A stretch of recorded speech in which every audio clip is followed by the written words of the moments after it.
What is up, everybody? Welcome back to the What the Fuck podcast. This is episode number 28. Ladies and gentlemen, we are getting closer to Thanksgiving. The day we're recording this is November 16th. So Thanksgiving is coming up soon. Have no fucking idea what we'll do for probably fucking nothing, to be honest.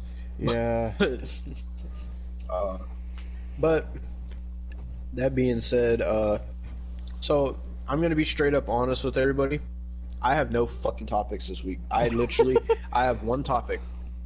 I have one topic. That's all I have. And so I was talking to Austin. I'm like, hey, like, I got no topics this week. I got one topic. Like, what are we gonna do? And Austin was like, don't worry, I got 16. So, and apparently, from what I'm led to believe, Austin has about 3 or 4 rants that he's going to go on, apparently. And he said that he wants to start with kind of a flashback to the very first episode of the podcast, someone we talked about there. So go ahead and talk about Mr. Austin Aries. Well, Because apparently something went happen with Austin Aries, I guess. Austin Aries said he wants to return to wrestling in a meaningful way. Well, last time he was in wrestling where he like walked out on Impact. Oh, no. Or was Last he time he wrestling wrestled, he was wrestling in MLW. Oh, because I saw like for he wrestled.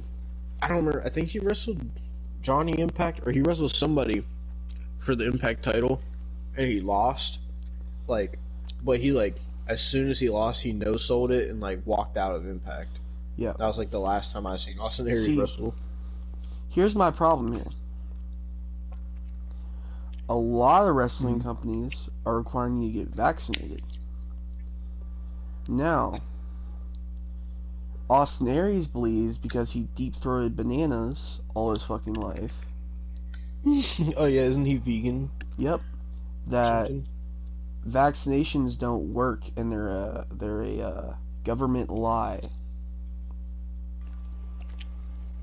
Jesus Christ. I'm sorry. I'm not going to be the guy to bash somebody's like, cuz I'm not if you're vegan, okay, just don't be complete fucking dipshit. Why the fuck why? That's the exact point. And the thing is, AEW apparently doesn't Why matter. is AEW involved with this? Well, AEW apparently, from what I've heard, you can either get vaccinated or you don't have to. So even then, he has option there. But who the fuck is gonna want to work with him? Who? He's burnt all his fucking bridges. All of them. The biggest fucking company in the world included. Bruh.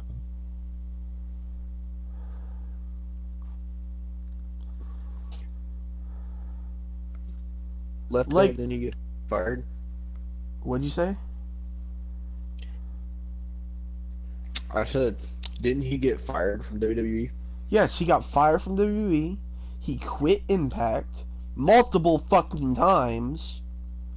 He quit Why Ring did of he get Honor fired from WWE? because of attitude problems. Why else do you fucking think? Because I thought his like the reason he got fired from WWE was because like he felt like to do more with him than what they were doing or something like that. I thought that's what it was. Maybe it wasn't. No, the man on Twitter thinks because you eat lettuce, he's a god. Like, that makes you a god. Okay? So, I don't fucking, like, Or he could be like Bryan Danielson, where he thinks being vegan is kind of like he said being vegan is kind of like you're eating tree semen or something like that. He said. Yeah, I Some saw weird that shit. What the fuck, Bryan Danielson? the fuck is this shit? But like, still, why would anyone want Austin Aries back? Why does he want to come back? Why the fuck are we allowing this man to have a platform? He's fucking delusional. If you do come back, I hope they get Bob Saget to kick your fucking ass. Oh man, that was the funniest thing when he fucking went at Bob Saget on Twitter, and then Bob Saget replied. He said, "Hello, Daniel." Like what? He I didn't even don't. say Austin Aries. He said, "Hello, Daniel." The thing is, you want to know the funny thing? He changed his Twitter name from Daniel Austin Aries to just Austin Aries. Doesn't even say Daniel no more. Was it because of Bob Saget? I don't fucking know. And then there's this one time that somebody trolled him, fucking, I think his name was Mag Kurt, and trolled him, and he got pissy, because he's like, you can't fucking troll me, Oh, fuck you, you little piece of shit. I remember that. Yeah, he was like, he's got a god complex. I don't know what the fuck, like, why? Why are we entertaining the idea of this? I don't know. Because all the fucking news outlets are going, Austin Aries says he wants to return the meaningful way. What the fuck meaningful way is he gonna do? What is he gonna do? Legitimately, in Impact, he would walk down to the ring with his self-help vegan book. I'm not even joking. That's something he did. That's something he fucking did.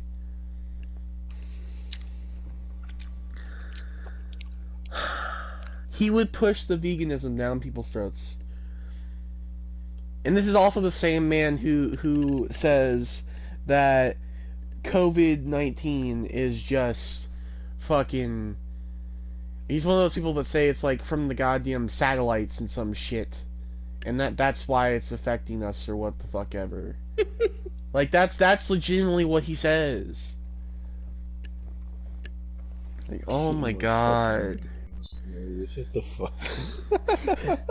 Well, let's go through a couple of his tweets. Let's really have a blast from the past. Like, oh god. Let's really have a fucking blast from the past. I think that's the only reason, like, that's the only reason people talk about Austin Aries is just because he's like he's one of those like Twitter specimens that people like to laugh at how like dumb they are. Okay, so he retweeted something. Austria ordered a lockdown just for the unvaxxed. We should do this too. And he quote tweeted and said, "The agenda to blame a segregate on one group of people is insane. Literally, it's not backed by logic or science, but an inability to detach from an irrational fear and political narrative. If you don't have a big problem with this kind of rhetoric, I have a big problem with you." Jesus fucking Christ. Like, so if you don't agree with Austin Aries, then he has a big problem with you? yes. So I guess that means Austin Aries has a big problem with you then, Austin? I guess, yeah. Oh, somebody Aries? retweeted bedtime reading food #food fight at Austin Aries, and she's reading Austin Aries' book Food Fight. Oh my fucking god. He's still getting on podcasts, dude. He's still going on podcasts. Dude, like, he's legitimately like I don't understand. Oh my god. Oh my god, okay. Everyone, this is Pat McAfee. He's replying to Pat McAfee. Everyone in the organization knew I wasn't vaccinated. People in the media knew it, and they sat on it for months. This is what Austin Aries has to say to that. The problem with this is it is so political, and health shouldn't be political. Isn't this shit about health and not politics? And what the point has any member of the health staff this entire time got up and talked about real health, making more sense? Jesus fucking Christ. Oh, great. We could book a cameo, Devin. How much is he on Cameo? Let's see. Mr. Daniel. Austin. Oh, fuck's sake. Let me look it up. Austin. Aries. He's not even verified. Oh my god. What that is okay, that's actually pretty fucking cheap and generous. $33 for personal use. For business it's $333 though. Jesus Christ. You know, I get paid Friday. I might do that. You need to get a cameo from Austin Aries. I might, yeah. I very well might. Just to fucking... I want him to say some dumb shit. So... God. Oh, I can't even imagine.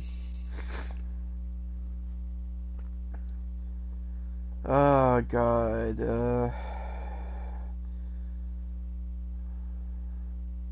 Jesus, I don't even know what he's talking... What the fuck is this? This is somebody... He retweeted, this is what hospitals feed people. And it's like a thread of, like, weird shit. Oh, my God. Okay. Austin Aries, healthcare doesn't want you to be healthy. Doctors are only taught to be well-paid drug dealers, not healers. Oh my fucking god. I'm gonna get that on a fucking shirt. Just Austin Aries, an Austin Aries quote. What the fuck?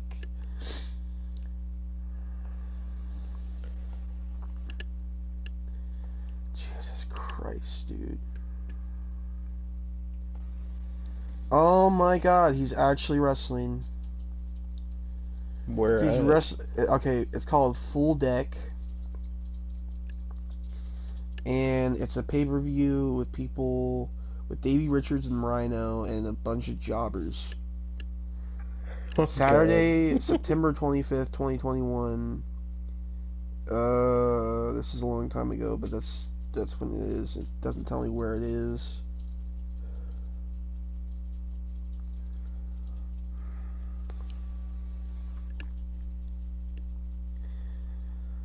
Oh my god, dude. Like, I don't understand.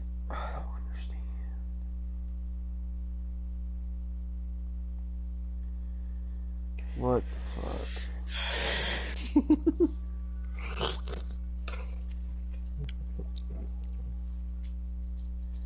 I'm glad you have topics for this week, because I got straight nothing. Oh, there's fucking Austin Aries. There you fucking go. Jesus Christ. You mean Daniel? Fuck Daniel. Well, I don't know when you want me to get my topic out of the way, but it's the only one I got, so. Well, I was gonna give you the one that I sent you. Oh shit. Trying to remember what you sent me. Let me look.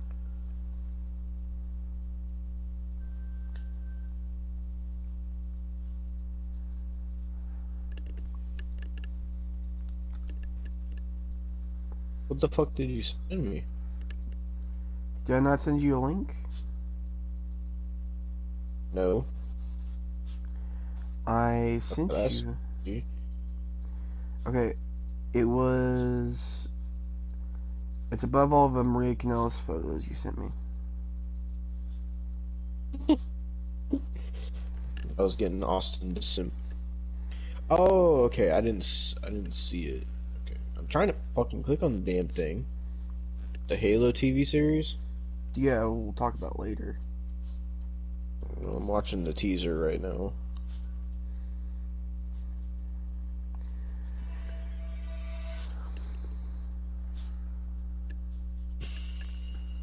Is this a real thing? Yeah. I'm curious why. Like, for what reason are they making a Halo TV series? I They don't know. had Halo.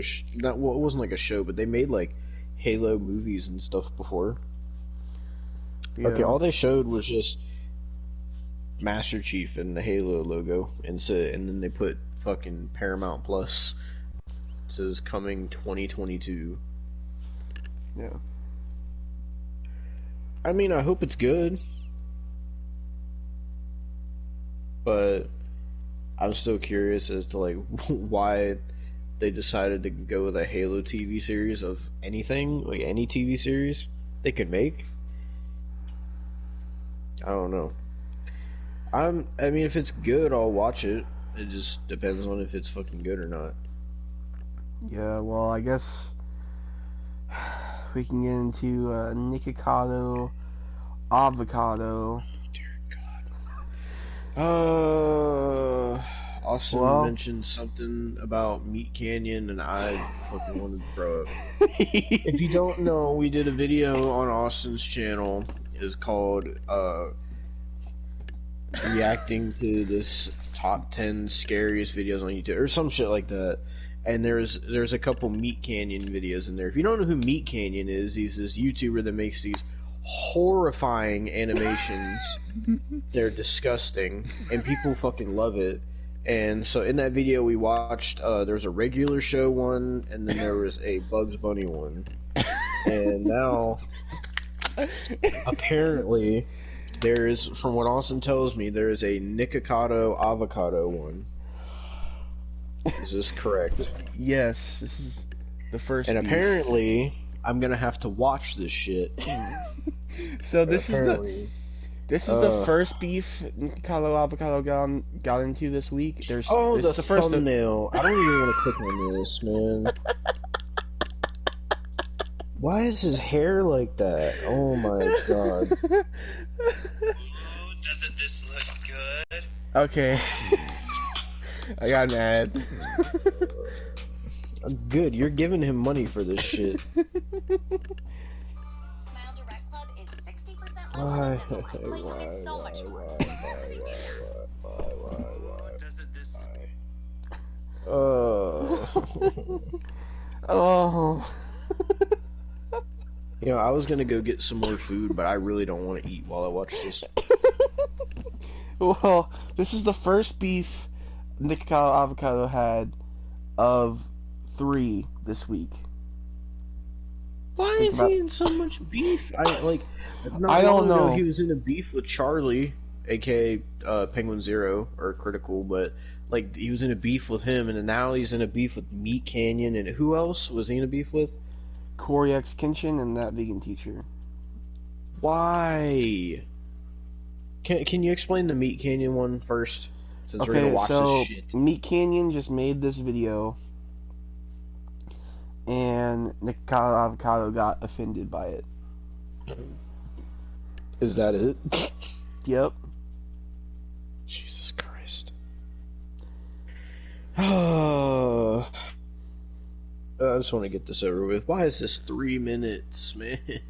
I don't want to watch Meat Canyon. Alright, in 3, 2, 1, go. Ooh, doesn't this look good? Oh, it got on my shirt. Ah! Oh my gosh, I'm out of food. And it's your fault. Ooh, look at this though. That's tasty. I know all you trolls come to my channel and tell me to eat healthy food, but then if I eat healthy food, no one watches the video. So I'm just gonna do what I've always done, and I'm gonna eat these spicy tacos. Thank you so much for watching, and I'll be back tomorrow. I mean, for more Taco Bell the and Taco portrayal Bell. of him is pretty accurate. Oh my fucking god. I want to see how Nickacado reacted to this. Oh. We need to retake this Oh. photo. Wait, which one? The one where we went to Florida a couple years back. It was such a nice time.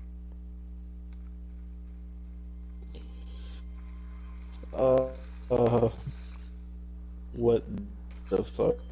Did we ever get more cheese at the store? I need it for a video. Gonna try and record 2 more today.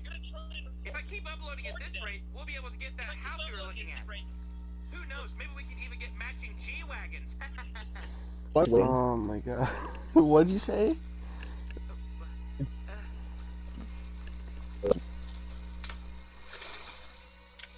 Ew. No.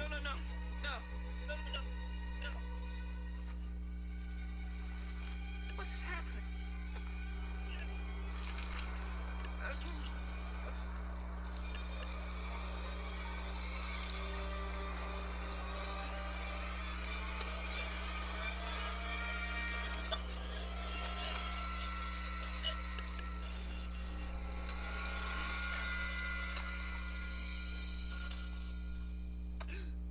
Don't touch me!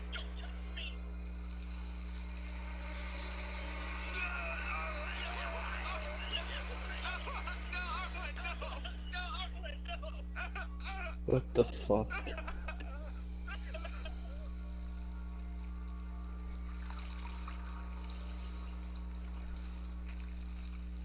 Keep in mind, Nickacado Avacado got offended by this. So.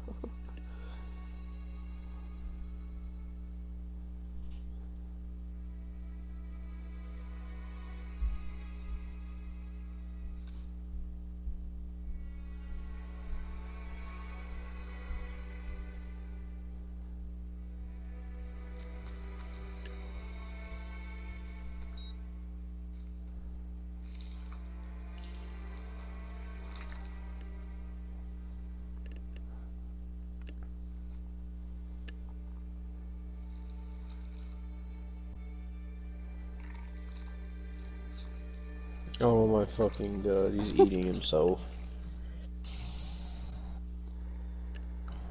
Oh my god. It wasn't as bad as the other ones.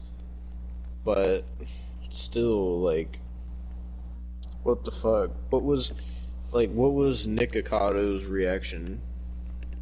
Like, what did he say? Basically, he was trying to say how he portrayed him in an unflattering light. And then that's legitimately what he said. He was like, I think it's a pretty accurate portrayal. He's like, I don't look like that. I'm not 4'1". I'm not 500 pounds. And all the while, he was wearing a shirt that said, I identify as skinny. So, oh my fucking god. he legitimately said that. Like, it was fucking... Oh, really why? Oh, God. I could see the video right now. I don't want to watch it again.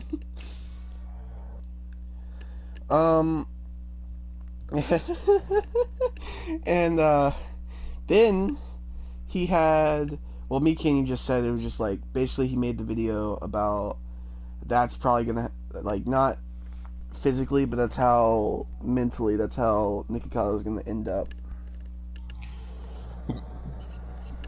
Jesus Christ. So, you going? So what's his beef with Corey Kenshin? What the fuck happened there? So Corey X Kenshin, I guess, made a video on him. Let me see. Corey X Kenshin, Nickacado Avacado. I'm pretty sure he made a video. I don't know.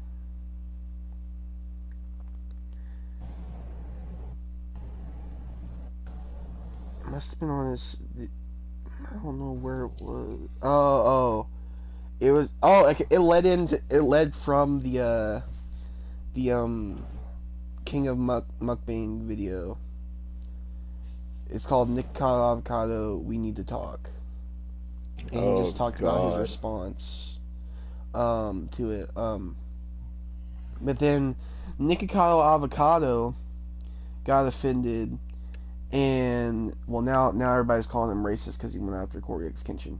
But he like a never-ending cycle for him. He legitimately made a 54-minute video on Corey X Kenshin, calling him an attention seeker, and he just wants clout for like going after him and shit like that. Oh, I forgot to mention, he also looked at a picture in the Meat Canyon video that he responded to. He looked at a picture of Meat Canyon and said he would fuck him. Oh my god. So what yeah. The fuck, man. So there's that. And it's just like, there's that. I actually need to look up what that vegan teacher beef is, because I just saw it on this channel, because I was like, okay. Oh man, I don't know if you want to fucking save a clip and look that up or not, but I really have to take a shit. Okay, I will save a clip then. Alright, we'll be back once I'm done taking the shit. Alright, so we're back. Okay, my shit is complete. Mission successful. So, like I was saying, that vegan teacher went after Nickacado Avocado. Now, if you don't know who that vegan teacher is, here's just a little fucking sample. Eat your vegetables! There you go. I don't know if you fucking heard that. Yeah. But, basically... We actually watched a video on... Well, we watched that vegan teacher video. It's on a video that will be coming out on Austin's channel at some point. Yeah. We watched a vegan teacher diss track, so... Yeah, so, basically that vegan teacher... Stay tuned for that. Yeah. That vegan teacher was, trying to get, Nickacado Avocado to go vegan, which Nickacado Avocado was actually vegan at one point, which now he's not. So Wasn't he vegan back when he was skinny? yeah, this is his response. Welcome to class, everybody, and especially to you, Nickacado Avocado. Your channel has become boring, extremely cruel, and sick in the head. Important to eat your cruciferous vegetables every day. Pack them in, put them in your smoothies. You know, sprout little This! Oh. Cruciferous vegetables, which are high in oxalates and anti-nutrients, and you're telling people to put them in smoothies. Who are you, lady? Don't even do a morsel of research on the people that you're supposedly making videos about. I was probably vegan longer than you've been vegan. Well, actually, no, you've probably been doing it a long time. Look at you with your black teeth rotting out of your face. Class is in session, vegans. Let's say our ABCs together. C is for chicken. C is for collagen, which your body requires for proper skin, hair, and brain health. C is for chicken, lady. Welcome to class, everybody, and especially to That was his response to that.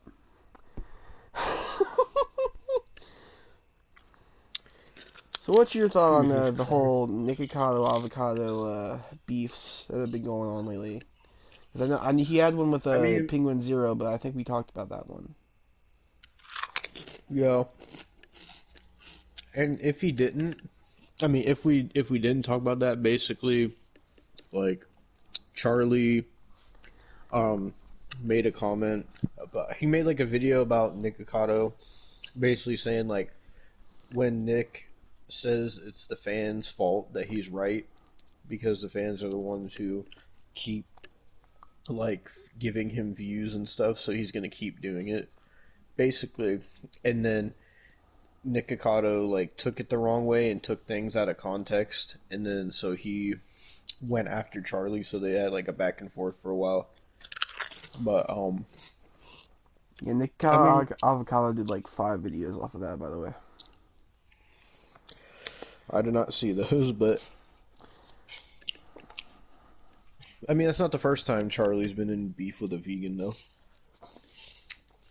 Yeah. He used to be in a beef with I don't know if you know him, but his name was Vegan Gains. I knew who he was. Yep. But as far as Nickacado goes, I know that he's going to be in more beef. He's one of those YouTubers that he's always going to be in beef with somebody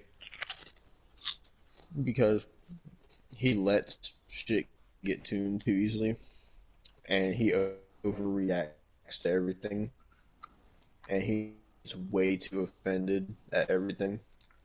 He's like one of those type of people that can't take a joke. You know he has an So, OnlyFans. And it's fucking... dear fucking Lord, I did not fucking know that.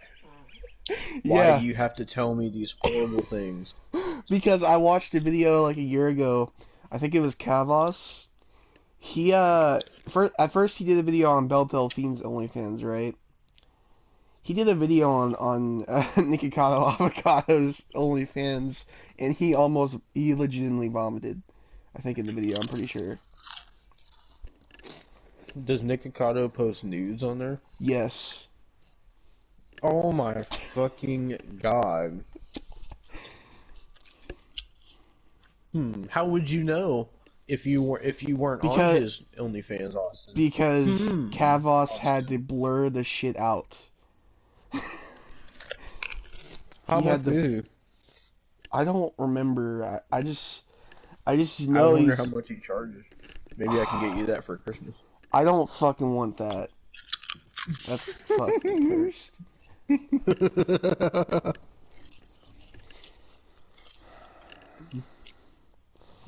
But yeah, I this still think you should make an OnlyFans. no, this specimen of a fucking man, dude. I don't even know. You could seriously make some money off some feet pics, Austin. No. Come on, man.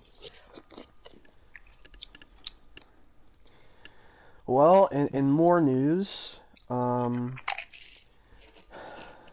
know if you'll really like. I don't know. Be mad at this. I'm mad at this. Halle Berry wants to make. No. Halle Berry wants to make a remake of Catwoman. You remember the Halle Berry Catwoman? No. Good. I've never seen it. You thought Black Christmas was woman empowerment? Wait a minute. Oh wait, was that Batwoman? No. Catwoman. Was that the show where they had to change the main actress like 3 times? No. This was a movie. What was the one that had? That was because there was a Batwoman. show like that. Oh, because that's the one where I think the original chick was like Ruby Rose. Yeah. And then they had to change it to someone else, and then they had to change it to someone else again. Yeah. So, Catwoman was the standalone Catwoman movie that they made with Halle Berry, and it was all about woman empowerment.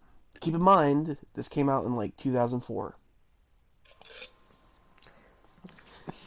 So it was like the originator of woman empowerment. So, you said it's worse than Black Christmas. By worse, what exactly? No, I said it's on par with Black Christmas. So is it like very preachy? Yeah, it's preachy, but the thing is, it has her in skimpy suits and shit. Well, like, we'll probably do it eventually on the live commentaries, but it's fucking bad. Like, it's really fucking bad. So, before. I've seen it before, yeah, it's pretty fucking bad.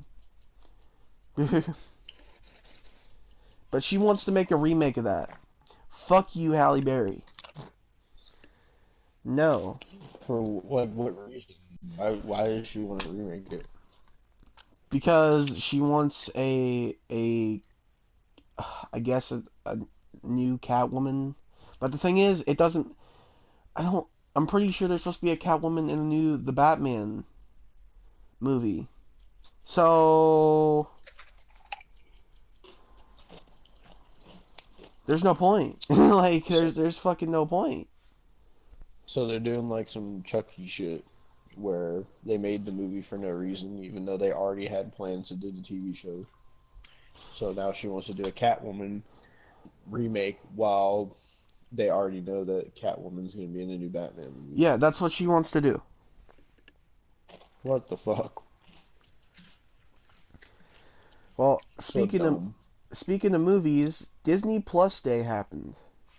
Now, Disney Plus Day is where they announced like 15 different fucking projects that Disney is working on. So, I am going to look at all the I'm gonna look up all the let me look up the thing. This Disney Plus Day. Okay. So that's all the Marvel Studios shit. I want everything. But they released a lot of shit for Disney Plus Day. I'm trying to get all of it.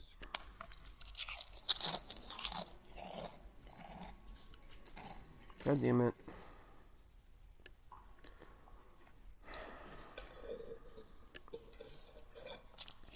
I don't think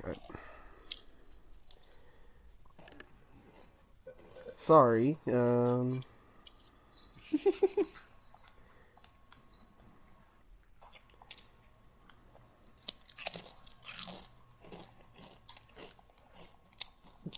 don't know if you can hear, but I'm eating some Pringles right now. I'm stuffing my face like Nickacado avocado.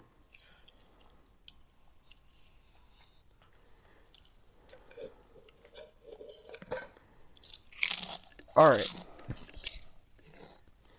No, I don't want to jump to shit. Okay. So, first we're starting with the Marvel stuff that they announced. So, they announced X-Men 97, a follow-up to the original X-Men cartoon from the 90s. Why the fuck? Can you What? not? Can you not? I said... Oh, you fucking asshole. Oh. Can I please fucking say what's on Disney Plus Day? Read the fucking thing. That's what I was trying to do, and you started doing some fucking ASMR fucking Armorant bullshit. Alright, so X-Men 97, a follow-up to the animated X-Men series from the 90s. Marvel Zombies. Oh, excuse me.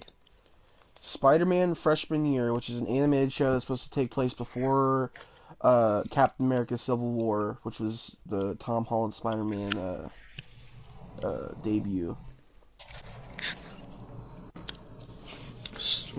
So wait, so this is hold on. It's an animated TV series? Yes, but it's supposed to take place in the MCU of, basically it's supposed to take place showing what happened before Tony Stark, found out about Peter Parker. Mm-mm. I Am Groot, a Groot TV series. Why?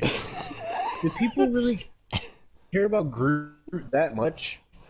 I guess. Like, that's just more fucking shit because I know Vin Diesel plays Groot. So, we're gonna see more Vin Diesel is what you're saying. Yep. I only want to see Vin Diesel in Fast and Furious.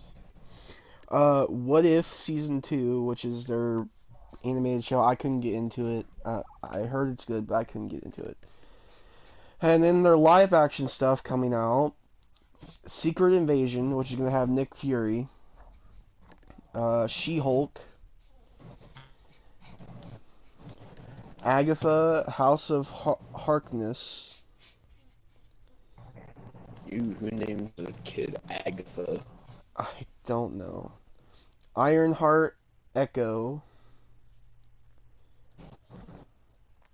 Miss Marvel, so great. I get to be reminded of the fucking Avengers video game because of Miss Marvel, so that's fucking great. Moon Knight. And that's it. Jesus fucking Christ. Now they're live action movies. I'm just gonna pass over the Star Wars shit because I'm not fucking dealing with that. I don't fucking like Star Wars. So they're doing. I never got into Star Wars. Me neither. So there will be a. Okay, so let me see. All right, Cheaper by a Dozen reboot. Disenchanted, which is an Enchanted sequel. What? Wait a minute. No. Wait. Are you talking about the movie Enchanted, like princess one? Yes. Like the fucking. Why does that need a sequel? I don't know, but it's getting a sequel. Are any of the actors returning? I don't know. I do know that the actors are returning for this next sequel because Hocus Pocus 2 got announced.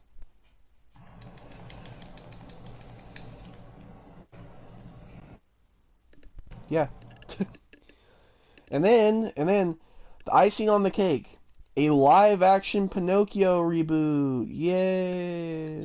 Why live action? Because they have to.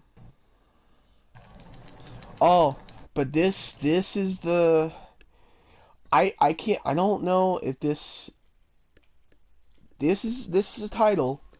I don't even want to know. This might be worse than Cinderella. Alright. Tale with a Twist. Sneakerella.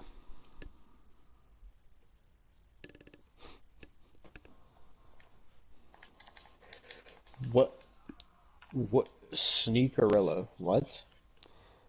It's called Tale with a Twist. Sneakerella.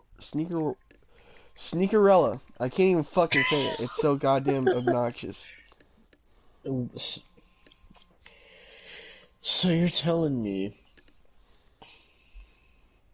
that we're getting another Cinderella movie, but it's like with a twist. Yes. Why? They just made a Cinderella movie and it was fucking terrible. See, that's the thing. That wasn't Disney.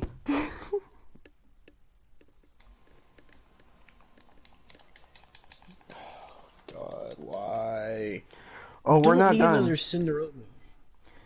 We're not done because there's going to be a 5th Predator movie. What was the last one they made? It was just called The Predator. Came out in 2015. And it's going to be on... it's going to be available to stream on Hulu in 2022. Oh, great. And it's going to be called Prey. Who uses Hulu? I don't know, I mean... Hulu's getting the fucking Hellraiser, and now they're getting Predator. Like, they're really trying to get people to watch fucking Hulu. Yep. Like, what the fuck? Now we go to Pixar. Jesus fucking Christ. Zootopia Plus. What? Is that supposed to be a sequel to Zootopia? Yes. It makes it sound like it's a fucking streaming service. Then we got the TV fuck? shows from Why? Pixar. And we have Cars on the Road. Don't tell me that's a fucking Cars 4. No, it's a TV show. It's a Oh, car, like, a we're talking Cars about TV show. Disney, Yeah, we're talking Disney about Tow Pixar Cars Mater TV and show. Lightning McQueen. Yes, and the original voice actors for them both are coming back as well. I hope Pixar fucking Doc Hudson's himself. Oh my god. How about that? Shove a fucking Baymax. piston cup right up your fucking ass, Pixar. Baymax, a TV series about the character from Big Hero Big 6. Hero 6. Why? Cause why the fuck? This is like some fucking. This is like some fucking Back at the Barnyard type shit where they did a TV show on that, or the. Remember the How to Train Your Dragon TV show? And the fucking Tack TV show that they Oh. tried to make and it failed. Like it feels just like that. Well, we're not done because we're getting another Ice Age movie. Ice Age: The Adventures of Buck Wild. Isn't there already like 5 Ice Age movies? Yes. What could the fucking adventures of Buck Wild be? What in the fuck is that? And the thing is, we're not even close to done. What is that supposed to mean? The adventures of Buck Wild? Like I think one of the characters' names was Buck. I think. I don't remember. I thought there was a character named Buck. Is it a movie about fucking Buck? We're going into Pixels territory because Josh Gad, Oh. the nerd from Pixels, also plays Olaf, and he will be playing. We'll have a miniseries called Olaf Presents. Is Frozen really still that popular? They made a whole fucking Frozen 2 because the first movie was so popular. Is Frozen really still that popular? Yep, apparently. How in the fuck? Oh, we're not done because The Simpsons and Disney are gonna have a Of course, whole. The Simpsons. Why The Simpsons? Why? You're at 33 fucking seasons. You have a fucking movie. Why? You're already a TV show. What the fuck? It's so stupid. It's gonna have a Unless they make whole TV Disney show of a Disney TV show. crossover. Whole the fuck? Disney crossover. Oh, I'm not trying to yell right now. Fuck. Goddamn, that pisses me off. The Like, Simpsons why? in How do you plus make a TV show of a anniversary. TV show? What? No, this isn't. It's not gonna be a TV show. It's gonna be a special crossover of every Disney Crossover with what? character ever made. Jesus. If you think I'm joking, I see people like the fucking Hades. I see goddamn Elsa, Olaf. I see fucking Snow White and the Seven Dwarves. I'm not even joking. So you're telling me we're gonna have The Simpsons and Lightning fucking McQueen in like the same show? We very well might. He said we very male white. I heard that. Shut up. We very male white. Oh my god. Like, Next is the Jungle Cruise. They that have. movie just came out. I know, but they've already greenlit a sequel. Is The Rock gonna be in the TV show? Nope. Well, then what's the point? They. What is the point? It's not a show. It's not a show. They greenlit a sequel. Why make a Jungle Cruise TV show if you don't the fucking Rock? That doesn't make any sense. It's not a TV show. I'm trying to tell you. They greenlit a sequel, and The Rock's gonna be in the sequel. Jesus Christ! I just said, is The Rock gonna be in it? You said no. You said a show. I thought you were meaning like when you said that when you were saying there was a Jungle Cruise TV show. No, it's a sequel. I thought you were meaning when you said that. That's what I was trying to tell you, and then you fucking ran off. Because half the things you're saying are TV shows, so I just thought everything was TV shows.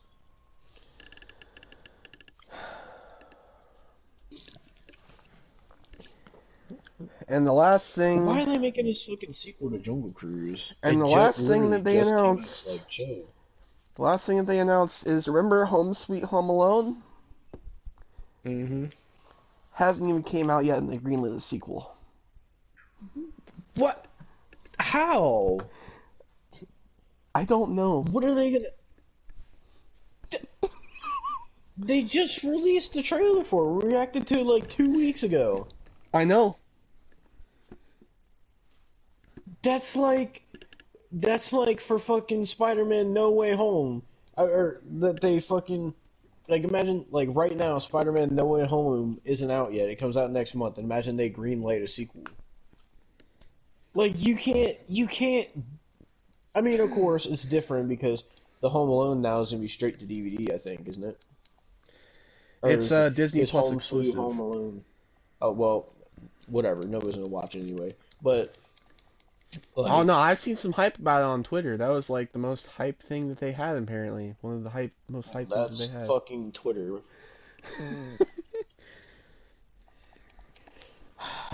Twitter was fucking hype about Eva Marie. Let that settle in. True, very true. Well, since we're talking about more movie news, let's just get all the movie news out of the way. Because not only... This is kind of Disney as well. Spider-Man No Way Home releases 2 days earlier in the UK. I better not get spoiled. I don't want to see no spoilers for this shit like we saw for Halloween Kills. I don't want to see none of that. If you're going to spoil this movie, please proceed to shoot yourself and then hang yourself. Like the great Scott Steiner said. Scott Steiner, our Lord and Savior. And the last thing, movie related, besides my segment about whether they've been in, Pumpkinhead is going to be getting a reboot. Oh yeah, I saw something about this. Have you seen the original Pumpkinhead? I have not. I've heard it's good. It's good, but it's weird. I don't know why it needs a reboot, but the kicker is they're thinking about putting it on Paramount Plus.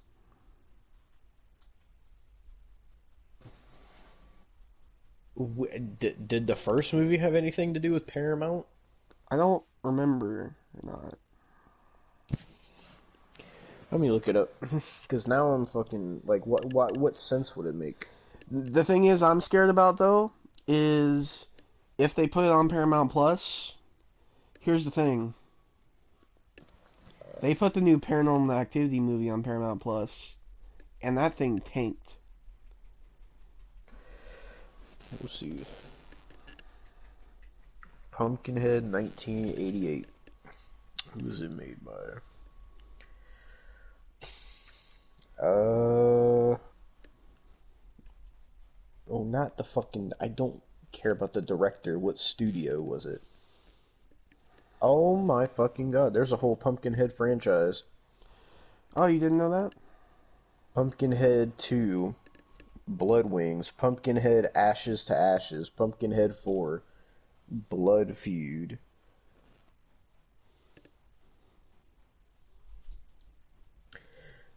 It says the production company was De Laurentiis Entertainment Group. Well, let me go on a IMDb like Austin does.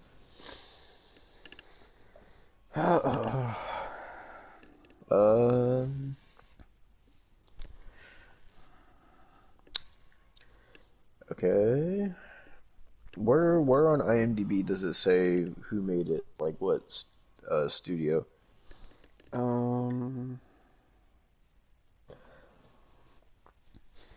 I'll have to look at it.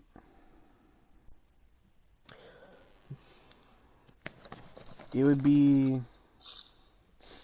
That's... No... Production companies De Laurentiis Entertainment Group and Lion Films. That's all I see. It must be it then. Ooh, that's not good. Their budget was $3.5 million, and opening weekend they made $600,000. Yeah, that's not good at all. I mean, total gross, they made 4,000, not 4,000, 4,385,000. So they did make their money back eventually, but still, that opening weekend is not good. They didn't No. even make a million opening weekend. Jeez. But Yeah. I mean, I've seen the original. I have the original on DVD somewhere, but I'm like it's just good. I'm I just just hope the scared remake's for good. it because for one, we don't know the director yet. We don't know the director yet. We just know it's announced, and it's gonna be thinking about putting it on Paramount Plus, which I didn't even know a Paranormal Activity movie was coming out until it already had came out and died because it was put on Paramount Plus. Let's be completely honest here. The only reason people have Paramount Plus is for the Rugrats reboot and the fucking iCarly revival. Hmm. That's the only reason. I heard the Rugrats reboot is pretty bad. I haven't seen it. I know my mom has seen it. I watched the iCarly revival, and the first couple episodes are pretty bad, but it gets better towards like Mhm. the end. I saw for like the Rugrats reboot, like they change some of the characters for like no reason at all. It's really weird. Like I for don't know. do you remember the Kimmy character and the Yeah. Susie character? So what they did was for some reason they swapped their ages. So Kimmy is the same age as Angelica and Susie is the same age as like Tommy and Chucky. I don't know why. Wasn't Also, Kimmy like the love interest for like fucking Chucky? yeah. Well, she was Chucky's like adopted sister, I think, or stepsister, something like that. Oh, okay. And Phil and Lil don't have a dad anymore because now their mom is a lesbian because I guess they What wanted to. the fuck? Yeah, yeah, Wait. they wanted to put that in there, I guess.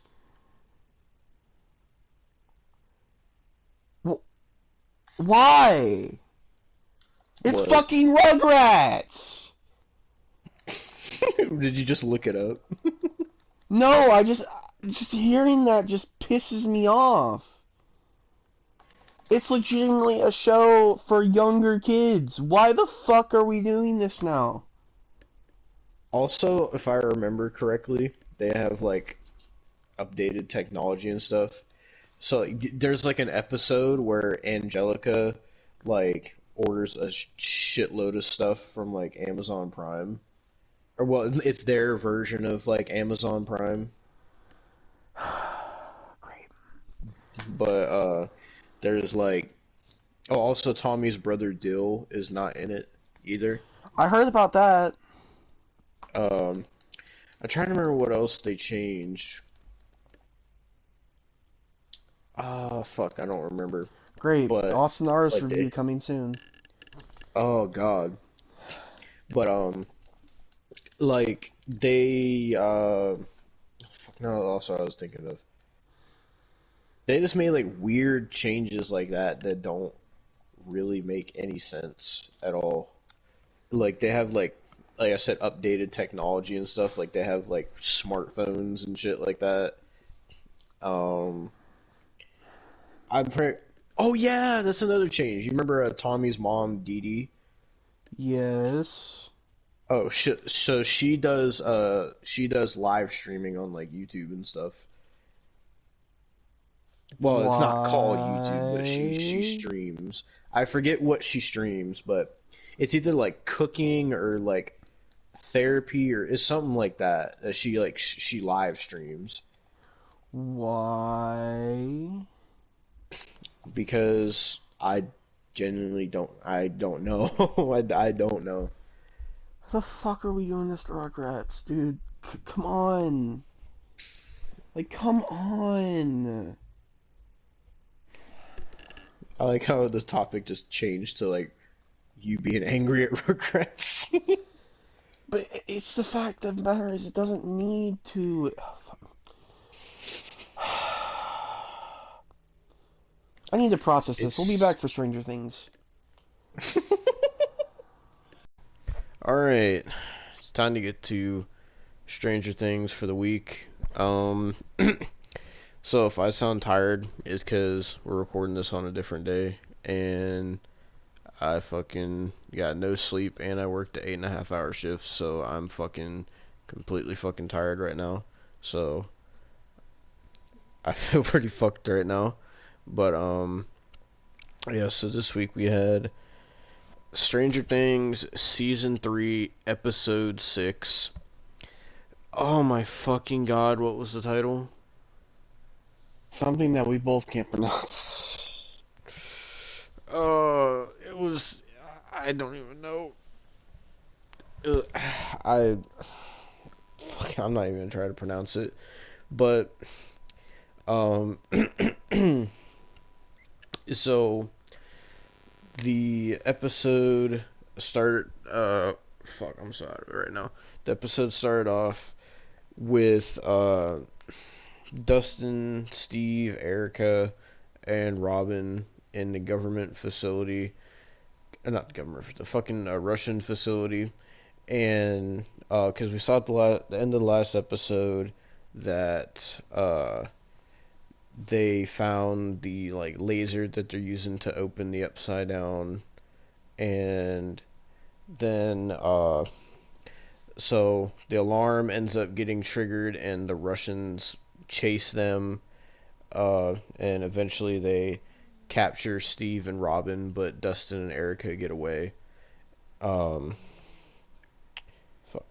then we cut to back to the hospital, where at the end of the last episode as well, we saw the lights started flickering, and all the kids knew something was going on, or the teens, whatever you want to call them now. And we also see that the fucking what the fuck was the monster called again? I forget. I'm so fucking out of it right now. The Flayed slash Mind Flare. Okay. So Nancy and Jonathan see the Flayed Mind Flare thing, and it like morphs into like its full monster form and starts chasing Nancy, and Nancy runs down hallways to get away from it, and then eventually locks herself in this room to where it can't get in, but then it turns back into like a blob type thing, like almost like a liquid, and goes under the door and starts to attack Nancy, and Jonathan tries to break in and save her. So then the teens know something's going on, so they try to go to where they think Nancy and Jonathan are, and we see the Flayed slash Mind Flare on top of Nancy, getting ready to eat her, I guess. And I suppose you can take that in whatever way you desire. But, so, fucking, the 11 comes in and starts throwing the Mind Flare everywhere, and eventually throws it out the fucking window of the hospital. And Jonathan checks on Nancy and says, "Are you alright?" And then they, 11 and the rest of the teens they fucking follow 11 out to the fucking front of the hospital where the Mind Flare blob landed, and they see it going down into the sewer. And then they show it going into the sewer on some like Teenage Mutant Ninja Turtles type shit. What in the fuck was that? I was playing a game on my phone while you fucking were explaining. I was multitasking and Oh yeah, multitasking. Okay. No, I was multitasking. You know what? Just 'cause that, you're taking over after the intro. Okay, fine, So, fine. Everybody can watch you try to handle a Stranger Things review. How about that? Mm-hmm. Well, you fucking play games during the podcast. Yeah. I don't fucking have it blasting into my microphone. I didn't mean to have it blast. I had it connected to my TV and I disconnected it and I forgot I had my sound on. Mm-hmm. Yeah, so there's that. Well, anyway. I'll go to it though. What? I'll go to it though, where I can fucking. But after the intro. So it goes down into the sewer, and then fucking we see it morph into like a bigger thing. I forget what happens after that in the intro, or is that where the intro ends? That's where the intro starts. Yeah. The fuck do you mean that's where the intro starts? Well, you said it goes down to the sewer. Yeah, I said. Yeah, it goes down to the sewer and then it. Yeah, I said that's where the intro ends, and you said no, that's where it starts. I'm confused. Wait, no, that's where the intro after the Oh, when you said intro, I was thinking of actual like playing the intro, like No. actual new song. Jesus fucking Christ, Austin. Oh, I thought I was out of it. Jesus Christ. All right. So let's let Austin handle this. See how this goes. Jesus Christ, we got 53 minutes of this shit. All right. So. Get your popcorn. It starts off with the fuck you. It starts off with showing off the fair and how they're getting things started and fucking let's play a game. Fucking doctor from Saul and the one dude from fucking Black Christmas who's the mayor in the show sits there and is telling one of the concession stand guys to get work with the other concession stand guys, and then he sees fake Arnold in the background. He then proceeds to go into the what do you call these things? I know it's not merry-go-round. It's like the fucking spinny things at the fair. Oh man, I don't know what they're called, to be honest. I really don't know. Fucking. Well, it's a fucking thing at the fair. I know that. And so he starts talking to him. Basically, the fake Arnold is going and telling him that he needs to take care of Hopper. And the mayor is shrugging it off like Hopper's an idiot and he's gonna stick out like a sore thumb. But then fake Arnold proceeds to get fucking angry and slams him on the machine inside the thing, inside the ride. I don't know what it's fucking called. But he's just choking him for like a good bit, telling him to take care of Hopper because it's his problem, not theirs. Then we proceed to go back to Hopper, who has this fucking the biggest product placement besides like that KFC line in season 2. He legitimately holds a bag of Burger King in his mouth, and shows it off at the camera. He's coming back to, for the life of me, I can't remember his fucking name. The guy who drinks the vodka and shit. Conspiracy theorist guy.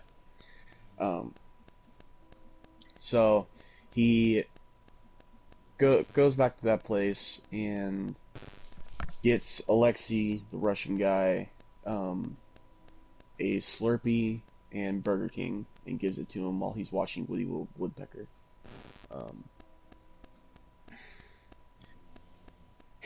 And they're trying to interrogate him the nice way, basically. So Alexei takes a swig of his drink, and it's not cherry, it's strawberry. So he gets fucking pissy and says, if it's not cherry, then there's no deal on like giving information. Hopper proceeds to get pissed after that, and he throws him outside with the keys to the handcuffs, the keys to the car, saying that he's not going to leave. He didn't leave before. So after that, Joyce and the guy who drinks all the vodka, the fucking alcoholic, the Finn Balor of this show,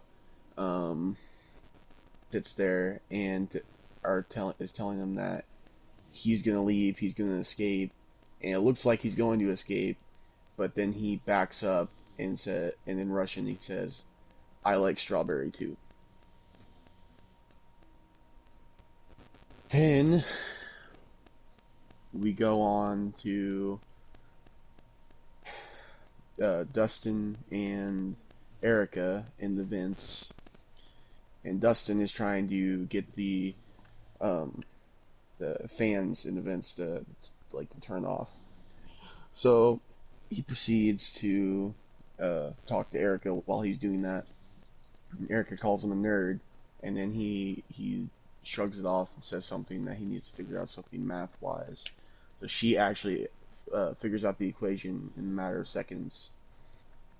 So he then tells her that she's a nerd and points out the fact that she's wearing a My Little Pony backpack. So, and then eventually gets the fan to stop. Then we cut to Steve getting completely fucking demolished. Like he gets demolished every fucking season. Like, what the fuck? Give this man a break in season 4, please. Like, please. Because he's telling the truth, but the Russians don't believe he's telling the truth. And he's getting interrogated. So he's getting fucking absolutely slapped and pummeled and all that shit. He eventually keeps saying the same thing, and they get pissed, so they slap him one more time, and it knocks him out. Then they throw him in a room with Robin, and Robin's trying to figure out what happened to Steve. Then they set both Robin and Steve up in chairs, tie him up, and tell Robin that Steve is going to need a doctor. But luckily we have the best ones we could find. Next we go into the fucking upside down area. I guess it's kind of the upside down. I don't know if it's where 11 finds people, basically. And she is looking for Mind Flayer, Billy, anything that resembles anything like that.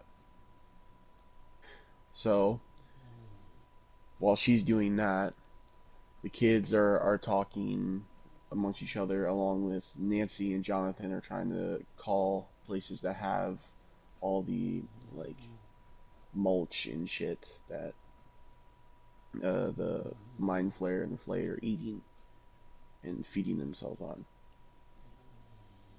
It gets to a point where Mike and Max get into an argument about 11 using her powers, and that Mike doesn't want 11 to overdo it because he doesn't want to lose her again because he loves her. And then 11 walks in and says that she found her, or found it, what the fuck ever. Fuck you. This is like my first time doing this all the way fucking through. We're not even halfway through the episode. God damn it. How does it feel doing it? It's not easy, is it? Not great. Not great and not easy. Okay. Austin said, I wish you would fucking do it. Man. Okay. So, now, since Lexi is on their side, and is actually cooperating, they are, Joyce, Hopper, and Finn Balor, basically, is sitting there and trying to get information out of him, which he is cooperating. He basically tells them that they are opening a gate, the Russians are opening a gate to the Upside Down, which stresses them out, causing Joyce to try to go call the kids, and Hopper and Finn Balor to go drink some vodka. And then Hopper and Finn Balor basically to go and tell Alexei that they're gonna try to find the key to open, like, closing the gate, and they're gonna get him to that key. But Alexei says it is impossible. Then we cut to Dustin and Erica going and escaping the vents into this room where Erica finds a weapon and Dustin is trying to find keys to the car to escape. While Erica wants to go and save Robin and Steve, and then eventually Dustin agrees to help save Robin and Steve. Then we go back to Robin and Steve. Steve finally wakes up, and Robin has the idea to, like, for them both to hop around, like, in the chair. You know that trope. Everybody knows that trope. Like, it's in a lot of movies and TV shows where they hop around in a chair when they're tied up to get to a certain place to where they get freed. They try to hop in the chair to get to the scissors, and they're in the room to cut their restraints loose, and they fail by falling. So then Robin talks about how she was in a class with Steve for a year and sat behind him, but Steve didn't even know her or even remember being in that class with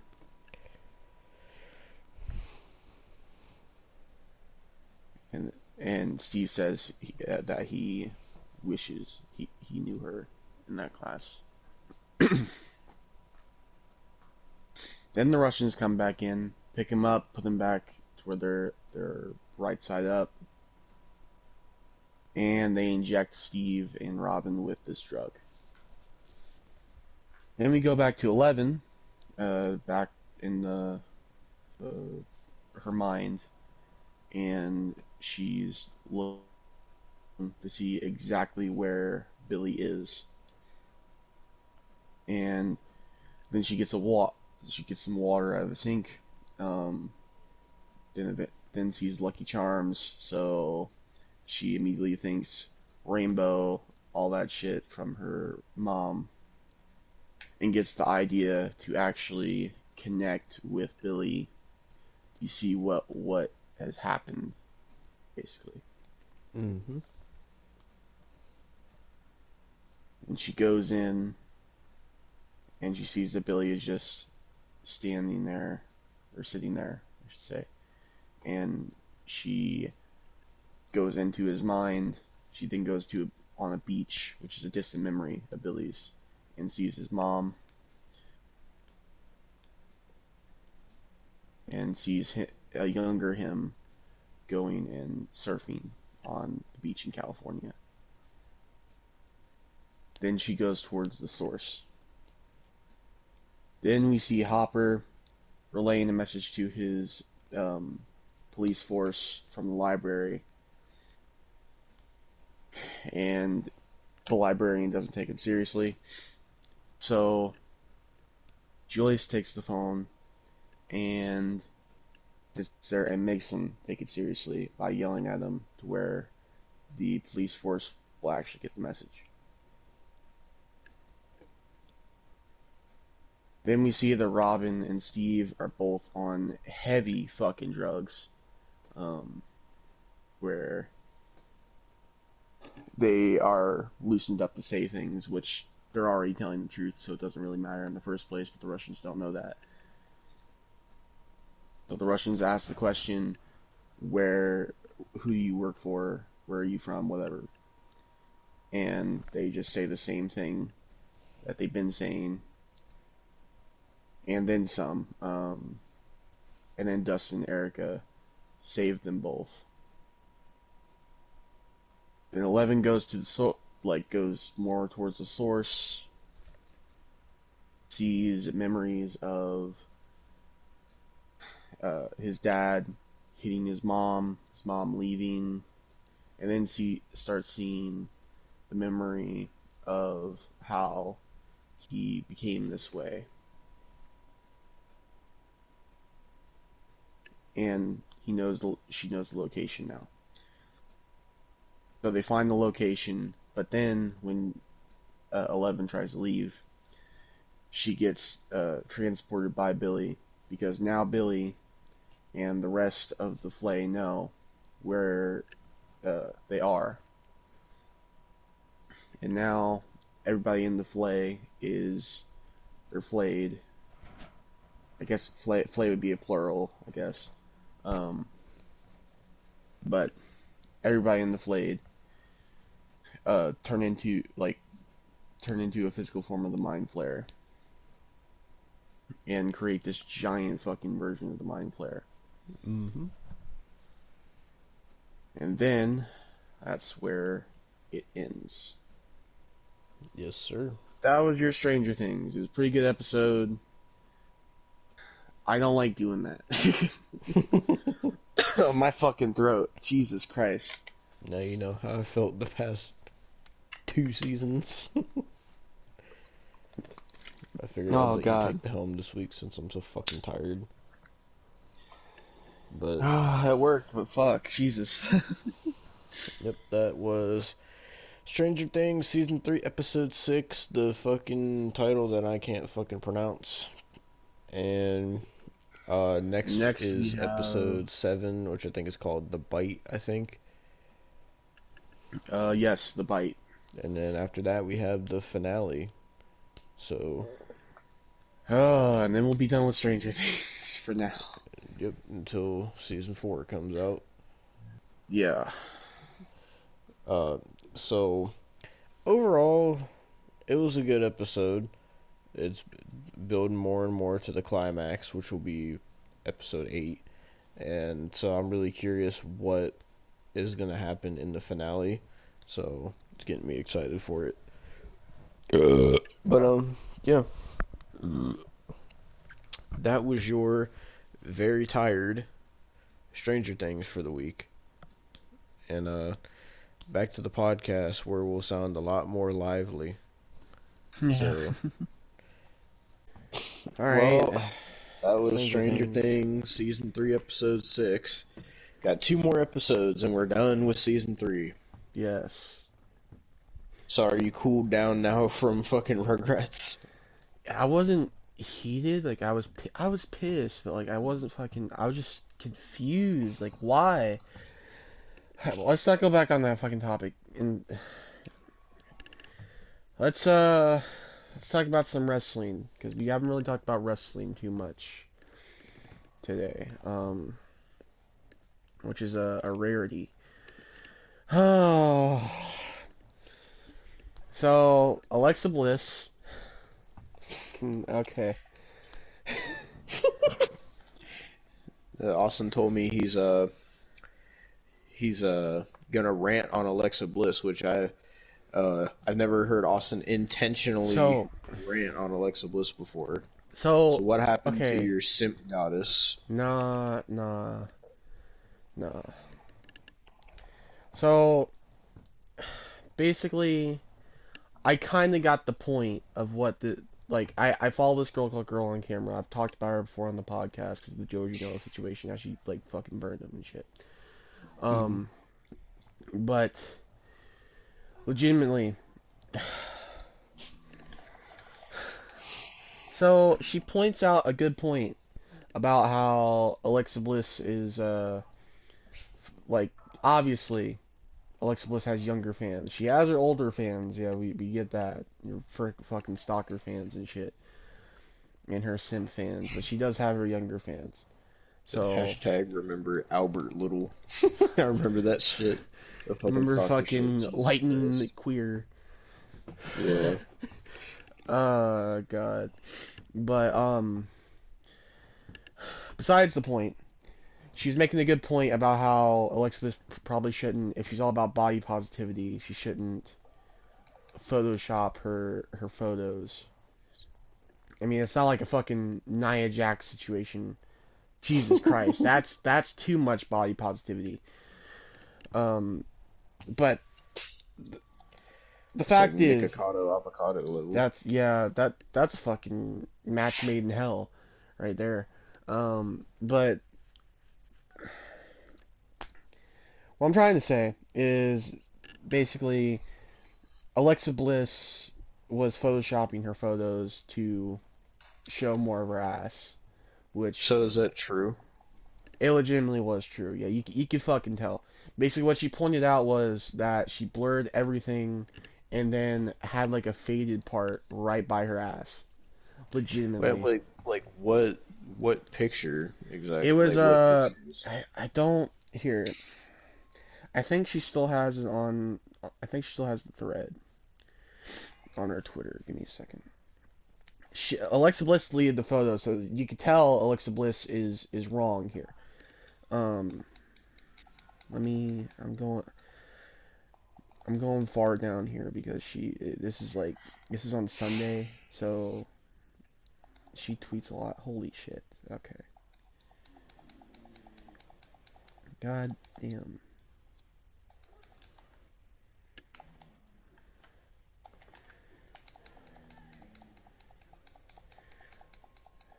I'm trying.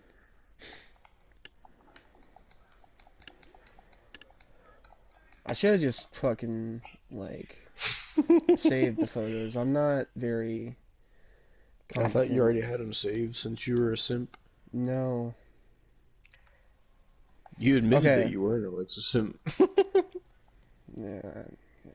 It was a photo of her like in this. I'll just send you. This is the screenshot. God. Screenshot. I did not get it yet. I'm sending it to you now. Austin said I had to give it a once over beforehand. Nah. This is the photo that got. Oh yeah, I see now. Yeah, like Wow, you can clearly see the blur. What the fuck? yeah, exactly. So she's pointing out the exact fucking thing. So Alexa Bliss is okay. Here, let me find Alexa Bliss's fucking tweet about it. Cause let's see. Give me a second. Is that taking that? Is it okay? Give me a second. You're cutting out like really bad. Sorry. I am not trying to. Okay. So girl on camera said, so admittedly, I was creeping on Alexa Bliss's Instagram. Keep in mind, girl on camera was actually like a big fan of Alexa Bliss before this. Um, and found this. Why do you Photoshop your butt so terribly?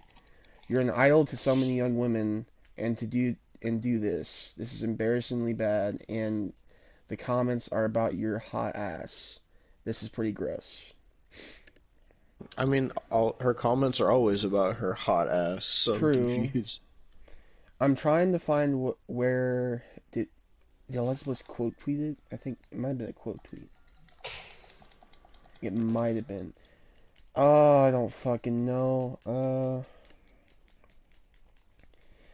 Basically, Alexa Bliss went on by saying that she was a creep for creeping on her Instagram, and she shouldn't care. That she doesn't care, and all this bullshit, and all this dumb fucking shit, which she should care. That there's like, I mean, yes, I admittedly am a simp for Alexa Bliss. I'm not gonna not admit that, but at this point, like that is a great actual like factor in it. There is a lot of young fans out there.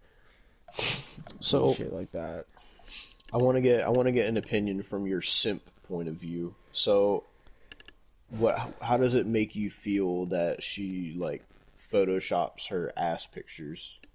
Like how does that Well, I make you feel mean, like you're I don't, in simp mode? Like I don't care. does that make you like less attracted to her knowing that her ass isn't actually that big? That is No, I mean, Photoshop. I don't care, honestly.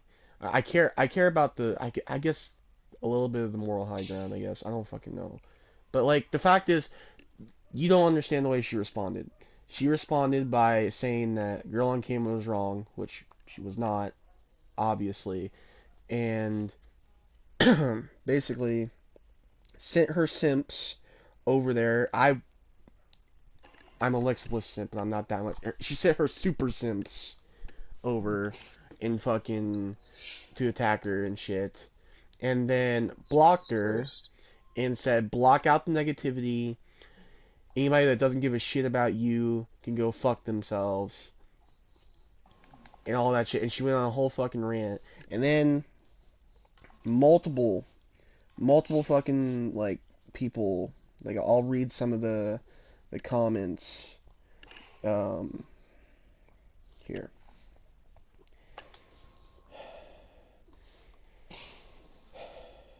No need for this, really. You're sad. Leave her alone. Don't you have anything else to do? This is weird. Leave her alone. Oh, also, Alexa tried to make the argument that she was stalked before, so that's why she was blurring everything. Jesus But you fucking Christ. legitimately, That doesn't make any sense. Just because you were stalked. So you're telling me if someone stalked you on the social media and like all that shit, that you should Photoshop your ass to be bigger? that's exactly my Sonya fucking Deville point. didn't She's do being fucking delusional. Sonya Deville didn't do that. She had somebody almost fucking kidnap her. Yeah, she didn't had try to someone. Photoshop her She had ass to make it someone bigger. almost fucking kidnap her and kill her, but she didn't Photoshop like everywhere else to like present her fucking ass. Like it's legitimately. That's the fucking point. It's bullshit, honestly. And the fact that she cowers away and blocks her and then fucking sits there and fucking she took the fucking Instagram post down. You can go on her Twitter and look for the Instagram post, because I'm pretty sure people have been saying on Twitter that she took it down. People have been saying that. So she basically admitted she was wrong by legitimately taking that down. Check and see if it's there. I would check, because people have been saying that she took it down. Going on Instagram now. Alexa Bliss. What is she even doing right now? Like, she's not on TV right now. Apparently nasal surgery takes months to like recover from. I guess I don't fucking Why the know. fuck did she get? What the fuck was wrong with her nose that she needed nasal surgery? I don't know.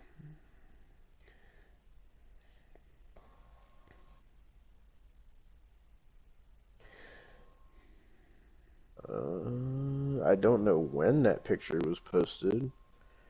I don't know exactly.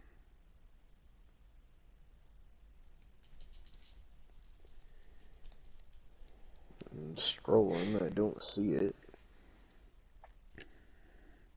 It must have been a recent one. Like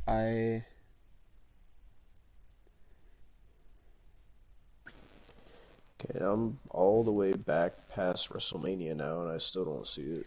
Yeah, so that's like She must have took it down. yeah, so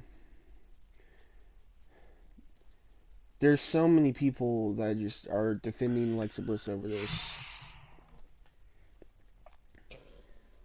And like I don't know. I genuinely I can't defend her. Like, just like I can't defend her at the fucking bullshit in the Money in the Bank ladder match. I can't defend her for this shit. I cannot. This is bullshit. It's honestly bullshit, because she's being self-righteous and saying that it's a troll and what the fuck ever, but then she immediately fucking takes shit down. Go fuck yourself, Alexa. Go fuck yourself. And record it so I can watch. But Jesus. But still, go fuck yourself. Told you he was a simp. I'm just saying, that's a joke, but still, the fact of the matter is, that's still legitimately... Don't let some JD from New York shit happen to you. He made a joke about Alexa Bliss being terrible in bed.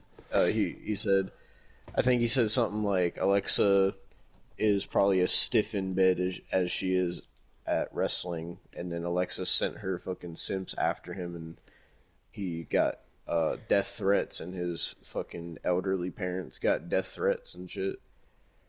Yeah, So it's fucking.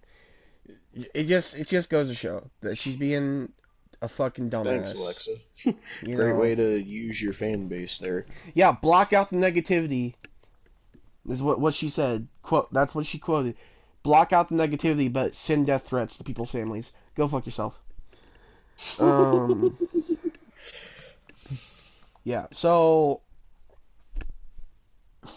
you know, you see my point here. You see my point. Yeah. It's just it's a fucking stupid situation. Yeah. Another stupid situation. Another instance of block out the negativity in your life. Cody Rhodes quits Twitter because of God. all the negativity. What the fuck was the negativity about? I keep seeing shit about, like, I even seen Jim Cornette did a video about it, about like Cody Rhodes won't turn heel. Was it to do with that?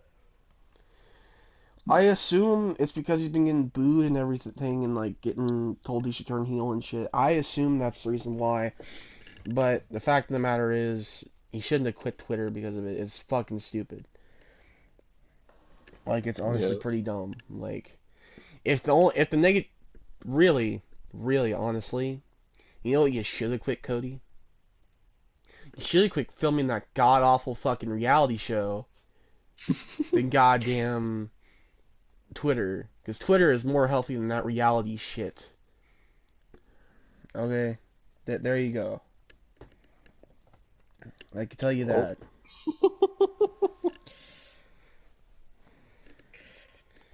Like, fuck's sake.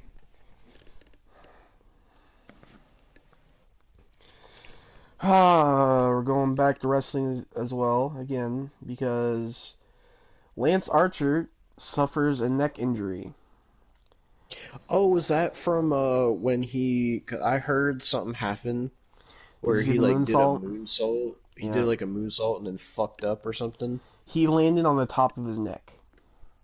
Jesus fucking Christ. And there is no timetable for his return, so... Goddamn. I hope he's not fucking... I hope he doesn't have to retire. Jesus Christ. Yeah, so I don't know... Hopefully he doesn't retire. That's not a good thing to do. Or a good thing for his, like, I guess... I wish work. AEW would have actually fucking did something with him. Yeah, that would have been nice. Jake the Snake Roberts and all that, and then what? Yeah, and then Jake the Snake just talked about busting nuts and shit, so... Have you ever heard that promo? I think so, yeah. Well, just Jake the Snake. Austin got that on speed dial. Austin must be busting nuts to the busting nuts promo. Nah. You're just a couple of squirrels trying to get a nut. Well, you're not gonna bust a nut anytime we're in the ring. That was the only thing Jake the Snake amounted to in AEW so far. So, there you go. Another thing in wrestling news, Maria Canelos starts her own Twitch. I know Austin was excited about this. Not excited no more, because all she did, legitimately, she did a 34-minute stream of The Sims where she couldn't figure out how to work The Sims. And Mike Bennett had to help her. Jesus Christ. She's like, I need technical support. So she's gonna be like a gaming Twitch streamer? Yeah. But she can't figure out how to game. That's the thing. Jesus Christ. What's her Twitch even called? I think it's the First Lady... I followed it. The First Lady Maria.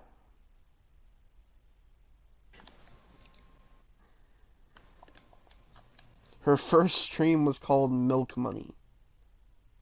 Jesus Christ. I don't know why.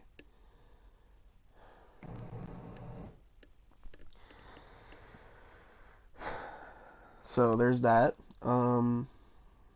Yay. I like some of these are not that great. We were talking about the Sidemen earlier. I think it was off the podcast we were talking about it. But Sidemen is going to be opening a. Upping.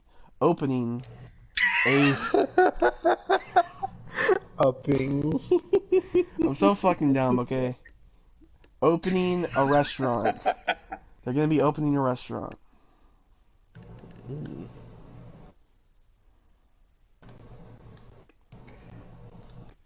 What's it gonna be called? Well, their Twitter is called Eat Sides. I'm not even fucking joking. I don't know why. Sides. Yeah. So why are they opening a restaurant exactly? I don't know.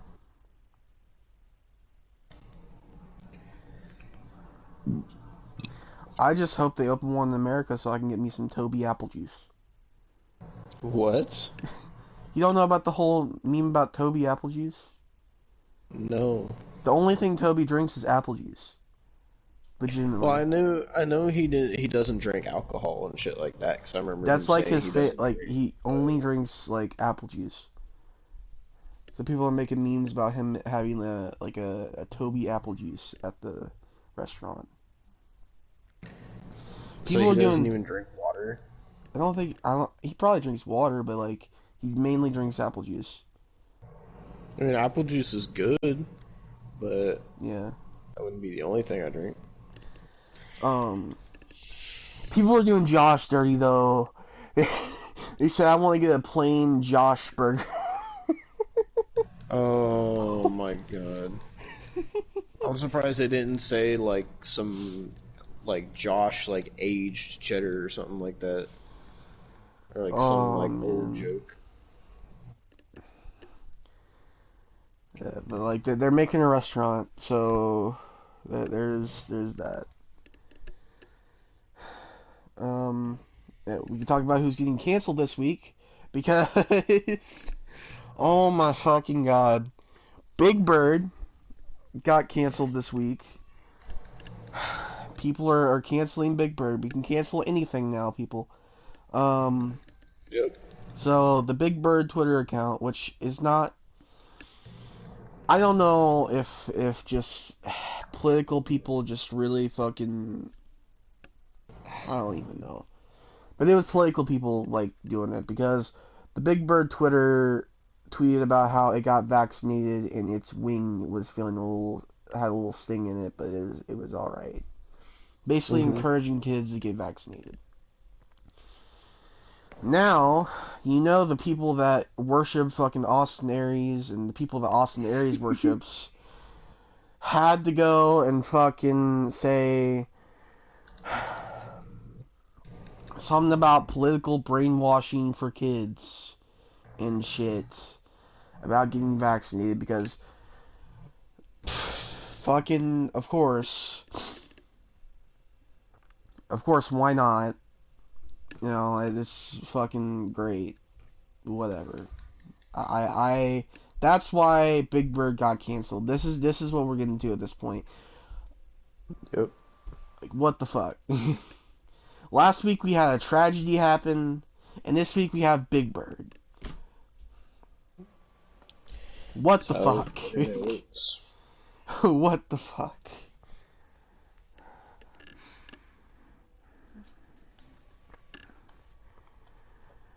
And now we could talk about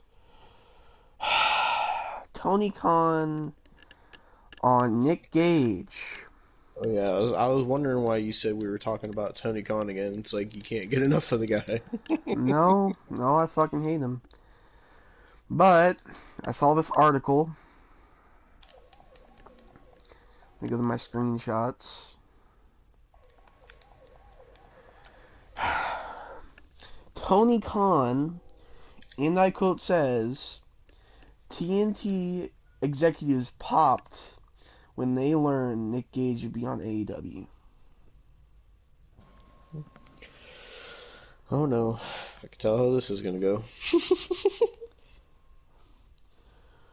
What did they pop? A bottle of vodka to see how bad it was fucking gonna go? They probably popped a vein in their head when fucking Domino's dropped them as a sponsor for doing the pizza cutter spot during a Domino's commercial. Did they pop a couple of fucking Xanax to fucking calm themselves down from how stupid that fucking idea would be? Oh my god. Oh no. Why the fuck would they pop, Tony? Why would they pop? He looks like trailer park trash that came out and didn't even live in a trailer park, but lived in a fucking dumpster. But He's the it's definition. Nick effing Gage also. No, he's the definition of white trash. He's the definition of a fucking dumbass. He's a drug-addicted bank robber. You're telling me a national company... Bank-addicted drug robber, actually. As Jim Cornette says. But you're telling me a national company popped when they found out a fucking felon, would be on their television screens. I mean, if you would have watched the John Moxley versus Nick Gage death match, you would have seen that people over at GCW treat him like he's God. They treat him like he's the Undertaker of GCW. Because they're all probably felons, goddammit! You know a couple of them stole fucking bubblegum when they were 10. Or some shit. That makes you a felon? Stealing I don't know. I don't fucking know. I know you stole something before, don't you, and Cap? I've never fucking stole anything. That is a fucking lie. Everybody stole something once in their life. The fact of the fucking matter is, they did not pop. Tony Khan is lying out his fucking ass. There is no fucking way. No fucking way. Who the fuck even knows who Nick Gage is? How the fuck are TV execs? Fans? No, but how the fuck are TV execs gonna know who Nick Gage is? I don't know. Maybe The John logic... Moxley told him who he was. John Moxley has been fucking an alcoholic for the past... Maybe it was bit. Chris Jericho since he wrestled him. Back to Jericho. You know, we already gotta talk about Jericho, because the motherfucker legitimately, not only, we talked about this, was it last week we talked about it? About him saying the Eddie thing? He's still going on. He's still going on about it, because Vicky Guerrero, I don't know if it was, I don't know what she, why, I don't know if it's, still, whatever. She said Eddie and she spelt it wrong. Whatever. It's her fucking husband. She's a widow. Like, what the fuck? What's wrong with you? But the fact is, Jericho said you spelled his name wrong. Fucking again. Why are we doing this? Why? Any fucking one with a frog splash and full gear, fuck you! Fucking God. Every time I talk about AEW, it's always negative. Why? Why can't I just talk about something positive about AEW? You wanna know why? Because there's fucking nothing! There's one positive thing about AEW to talk about. What's the positive thing? Kenny Omega is no longer AEW champion. Hallelujah. The new AEW champion is Hangman Adam Page. Thank God, somebody competent. He won the title in what AEW fans are saying is the greatest wrestling story ever told. Yeah, and Marco Stunt's the greatest fucking jobber ever, and fucking Chris Jericho's favorite Dunkin' Donuts is the greatest Dunkin' Donuts ever, and fucking goddamn CM Punk's ice cream bars are the greatest ice cream bars ever. Fuck off! I'm tired of that shit. I'm tired. CM Punk was also on that same show wearing fucking biker shorts or like short shorts, like fucking track shorts. Fucking God. Speaking of CM Punk, I have something I wanted to say about it. So basically, I saw on Instagram earlier, like, CM Punk is getting a lot of hate right now. A lot of people are saying his AEW run is fucking shit. It sucks. And people are like, this isn't the CM Punk return we wanted. And it's like, what did you want? Like, obviously everybody should have known he was never going to go back to WWE, no matter, like, what. And then on top of that, it's like, okay, well, what did you expect? That he was going to go into AEW and then fucking win the championship from Kenny and then have a fucking 434-day title reign record there? Like, no, he's fucking in his 40s now. Like, all of everybody's CM Punk hopes and dreams were just, they got their hopes up. And so I saw this thing on Instagram earlier. A lot of people were hating on CM Punk, and they posted this thing. I can't remember if it was John Cena that said the quote or if it was CM Punk, but it had to do with both of them. I think it was like part of their feud or whatever going into like Money in the Bank 2011, I think. Or something like that. And so basically the quote was, you can either die a hero or live long enough to see yourself become the villain. And basically people are saying that CM Punk should have died a hero, which means CM Punk should have stayed retired as a hero that everybody wants to come back, rather than live long enough to see himself become the villain, which by that they mean what CM Punk is now. I just thought that was a interesting CM Punk thing I'd bring up since we were talking about him. Oh, Jesus. Well, that's all that. Well, I mean, what do you think? Do you think that that's true? Like, do you think CM Punk should have stayed retired as the hero? Kinda, Or do you yeah. think, like, do you think he's at a point now where he's lived long enough to see himself become a villain? Yeah. Do you agree with that quote? Yeah. Because his return has been pretty dookie, I can't lie. Like, his match with Darby was fucking great.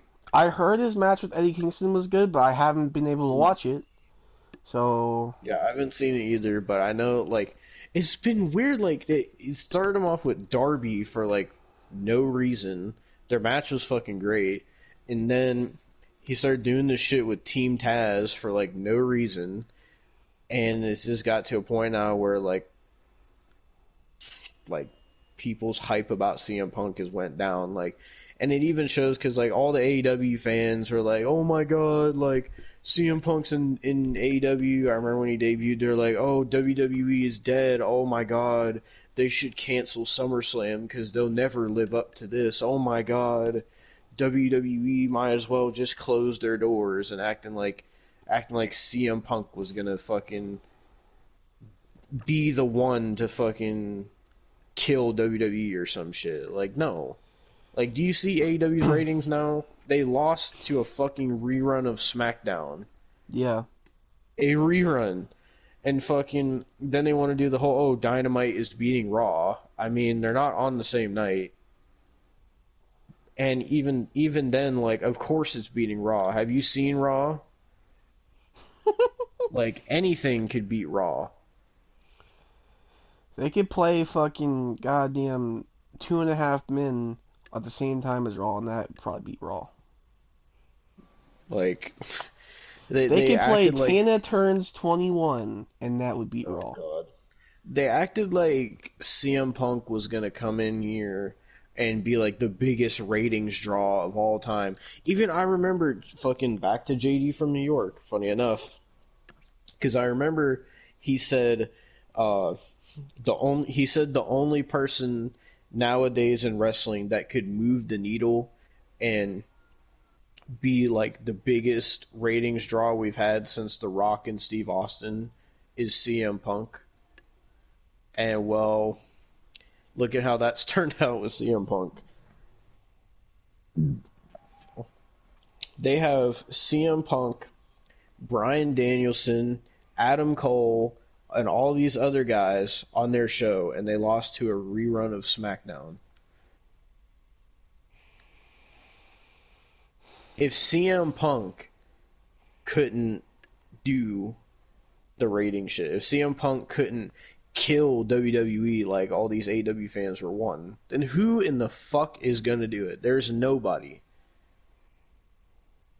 There is legitimately nobody that could. Like, there's nobody that's that big. I'd argue, and I think I said this last week, that there's nobody big enough in wrestling right now to move a needle like that. Yeah. There really isn't anybody that big. Like, I don't see anybody that's big enough in not just AEW, but WWE as well, in the wrestling world, that makes me go like if they go here, oh my fucking god, this is going to like change the wrestling world.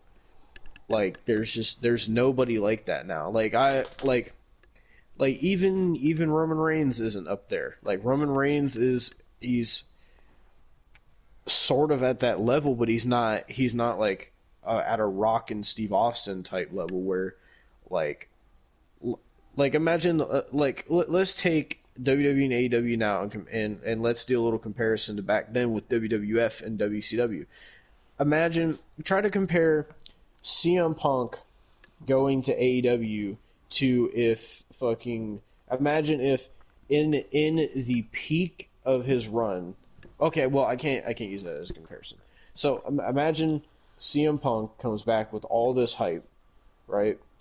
And he goes to AEW. Imagine if in the 90s, early 2000s, we would have seen The Rock or Steve Austin jump to WCW. No. Like, what, like how would that have went compared to how CM Punk has went in AEW? Like, that would have shook things up. There's reasons for that. That would have shook the wrestling world to its core, because that's WWE. That was WWF's top fucking guys, their top draws, their biggest, not even just biggest stars. They were some of the biggest athletes in the world, because that was during a time where wrestling was bigger than most fucking professional sports at that time. Like, honestly, during that time, some wrestlers were bigger than some celebrities. Especially The Rock and Steve Austin at that time. They were crazy fucking popular. And that's also when everybody and their fucking mom was watching wrestling as well. But, like, if The Rock or Steve Austin would have went to WCW, say, between 1999 and 2001, like, when they were fucking on fucking fire with, like, if you've seen the reactions they got during that time, there has not been reactions from people like that since then. And if they would have went to WCW, that could have been a WWE killer. It could or someone like Undertaker as well. But like, then you take that and then you look at the CM Punk thing where all the AEW fans are saying, "Oh my God, CM Punk is in AEW. This WWE is fucked. WWE is dead. Oh my God!" Like, and look at how it's turned out. And I'm not saying that The Rock and Steve Austin going to WCW would have turned out the best, because you had fucking Vince Russo there. So who the fuck knows what would have happened. But I'm just saying, in a general sense, like, people really thought that CM Punk really shook the wrestling world to its core. When really, yes, it was hype. I was hyped that he was back. And it was a big fucking moment. And it's going to be a moment that's remembered in pro wrestling history forever. But it wasn't anything that's going to change the future of wrestling as we know it. Like it's just not. And then look at how it's turned out since then. It's almost like they brought CM Punk in, and they're like, yes, we coerced CM Punk into coming back to wrestling. We have this big asset. We look at him like he's fucking Stone Cold Steve Austin or like The Rock type levels of popularity and how big he is, and this is going to be great for us, and we're going to be the top promotion because we have CM Punk. That's how they probably looked at it at first, and then as they went on, it just seemed like they kind of were just like, just put Punk in this. Like that's how it feels when they just randomly put him with like in a feud with Team Taz for no reason. Now he's in a feud with Eddie Kingston for like no reason. Like it's like if you got CM Punk, if you really think CM Punk is as big as you're making it seem, like use him in a way that makes people go like, oh shit, like CM Punk is fucking back and he's in a fucking world title match, or like CM Punk is fucking back and he's wrestling this huge fucking star. Like make him seem important in a way like that. If they did it right, oh my god, CM Punk versus Powerhouse Hobbs on fucking Dynamite. If they did it right, they could really fucking build a CM Punk versus MJF feud and make it fucking amazing.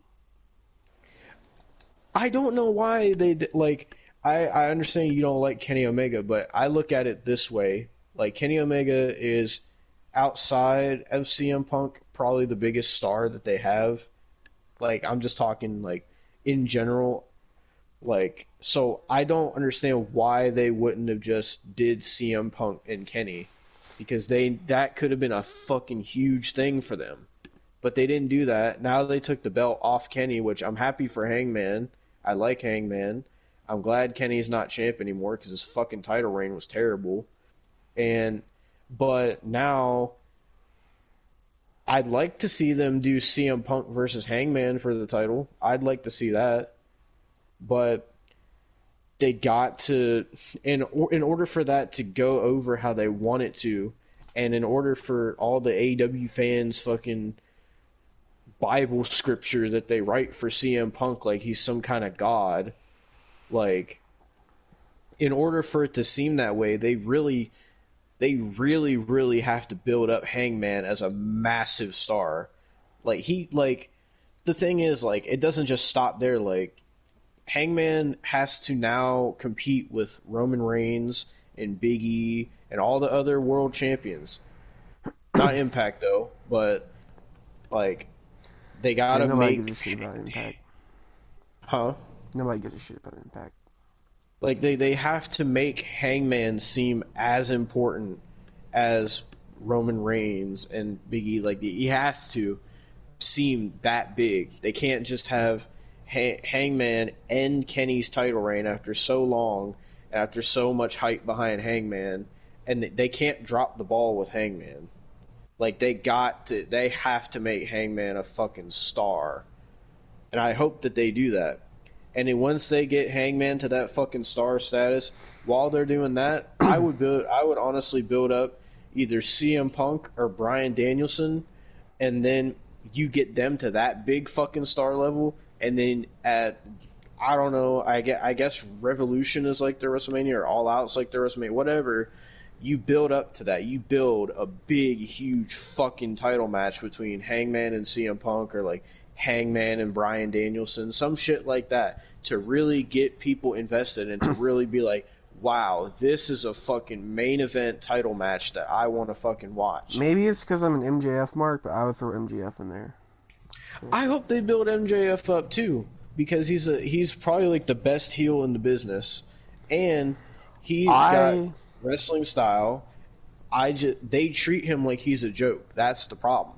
And that's what happens when you got somebody that's that great, but you don't make them look like a fucking star. Like if you were to put MJF in the Attitude Era, how do you think that would go? Like, do you think that with his promo skills and how good he is at being a heel, do you think that he would have been one of the bigger stars in that He era? probably could have got wherever he was. Actually, no, never mind. If he was in WWE around that time, he probably could have got a good, decent title run, world title run. And the reason I'm using the Attitude Era, if people are wondering, is because that was not only the most popular WWE has ever been, but that time period is the most popular that the sport of professional wrestling has ever been. It hasn't been that popular since then, no matter what these fucking indie wrestling fans want to believe, and all the people saying, oh, wrestling's so great right now, it's the best it's ever been. That's all bullshit. You take now and put it up against fucking Raw is War, or fucking SmackDown, or WCW back then, how big that shit was, it's like night and day, the difference. Like, back then, everybody loved wrestling. Now either you're a casual fan, or I look at it this way. Back then, everybody was a fucking mark for wrestling. Now today, you're either a casual fan, you're a smart mark fan, you're an indie wrestling fan. Like, it's so divided now. Back then, everybody just loved wrestling. And back then you were either a WCW fan or a WWF fan. I guess you could throw ECW in there as well. It was kind of popular, but like I guess what I'm just trying to say is that like you even look at the view difference and the ratings difference and all that, like it completely trumps what they have today, and it just kind of annoys me when people just act like wrestling right now is like so popular and it's so fucking like great and it's this and that. Like when if you were to put, imagine if they put this kind of Monday Night Raw on back in the Attitude Era. Imagine. They would have not beat WCW with that shit. Oh Like, god, that means we still would have had fucking Vince Russo. Like, imagine if you took WWE and AEW now, and you replaced WWF with WWE currently, Well, and WCW with AEW now, since they're it had its both on similarities. TV. Like, It had its similarities. I mean, you had Eva Marie and Sable. yeah. So I'm not saying everything back then was great either, because there was a lot of stupid dumb shit back then. You had the fucking Vince Russo gimmicks, you had the Vince McMahon gimmicks, you had some dumb shit like that. But you had Sable. yeah. But as a whole, with just how popular it was, it doesn't compare to today, and with the people you had back then. Like and I'm saying this knowing that my favorite era of wrestling is the Ruthless Aggression era. That's my favorite era. But I have to admit that like that era was the biggest wrestling has ever been. And I don't think it'll ever get that big again. And especially with how much wrestling there is right now, if we got all the wrestling we have right now, and wrestling is not as big as that I don't think it's ever going to get that big again. No matter, and it goes back to the CM Punk thing, no matter if you have a CM Punk or Roman Reigns or all that, like they're great, but I just hate how, I think like it goes back to what I was saying last week. I hate AEW fans because they say everything is the greatest ever, like how Hangman and Kenny was the greatest wrestling storyline ever told. I'm sorry, you can go back and look at shit like the Stone Cold Steve Austin and Vince McMahon feud. That fucking was one of the main driving forces behind how fucking popular Raw's War was in the Attitude Era. You had the Brothers of Destruction storyline. You had fucking The Rock and Steve Austin fucking WrestleMania storylines. You had so much of the greatest wrestling stories back then. And even, oh, fuck my throat. Even like, it's just, I don't even fucking know. It's just, I hate it so much. I don't want to talk for another hour about fucking AEW like I did last week, but I'm just saying, like, when they say shit like, oh, this is the greatest ever, where you have fucking Dave Meltzer sucking AEW's dick all the time and saying everything's a fucking 5-star match or a 7-star match and all that. I don't get it. Because none of that compares to how wrestling was back then. And I don't get why they try so hard to say it's so great right now and act like wrestling is amazing right now. Because wrestling fucking sucks ass right now. It's better than it was last year in the COVID era, but wrestling still fucking sucks right now. It is bad. If you watch Raw and NXT 2.0 and Dynamite and fucking SmackDown and Rampage and Impact, wrestling is fucking trash right now. There's good stuff about it. There's good wrestlers, but it's the same thing we said in the wrestling reviews. Wrestling is just overall shit. And the AEW fans just annoy the piss out of me. It's like AEW fans and like these wrestling fans that are like, oh, just love everything, just appreciate everything. Oh, we wouldn't have all this divide in the wrestling community if everybody just loved all of wrestling and stopped trying to pick their favorite company and all that bullshit. I like just it's fucking scrambling my brain just how irrational wrestling fans are nowadays. You know what? I don't even think it's just AEW fans. It's mostly AEW fans, but some wrestling fans in general just make me hate wrestling. Like, honestly. But to get back to what I was saying, with CM Punk, it's just not what they're making it out to be. And it's not big. It's not changing pro wrestling forever. It's not shaking the wrestling business to its core. It's not even drawing in ratings. Like, but the fans just act like CM Punk is fucking the second coming of Jesus Christ. And it's not even comparable, is what I'm trying to say. And so I didn't mean to go on that long tangent, but fucking that's pretty much all I gotta say about that. I don't know if you agree with what I'm saying or what. I agree. I just didn't think you were gonna go that long. Holy shit. But I didn't either. I mean, hey, I didn't have any fucking topics, so I might as well have fucking went on about something. Well, the Game of the Year awards is this year, like on the 9th of December this year. So I thought it'd be a cool idea since they announced their nominees and we could vote. If we should both vote.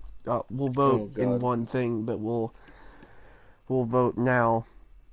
Okay. So the Game of the Year category, there's Deathloop, It Takes Two, Metroid Dread, Psychonauts 2, Ratchet and Clank Rift Apart, and Resident Evil Village. What do you think we should vote on? Oh, well, I never heard of the new Ratchet and Clank game.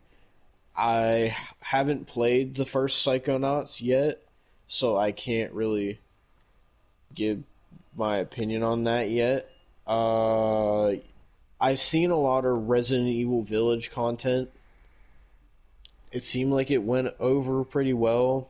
As far as It Takes Two go, I've seen a lot of people playing that. Deathloop, I really haven't seen a lot of that. I know fucking Nova played it, but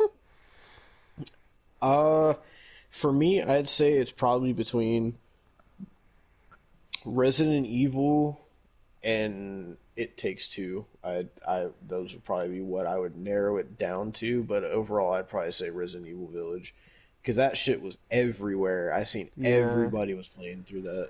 Alright, Resident Evil Village. Vote submitted. Vote placed.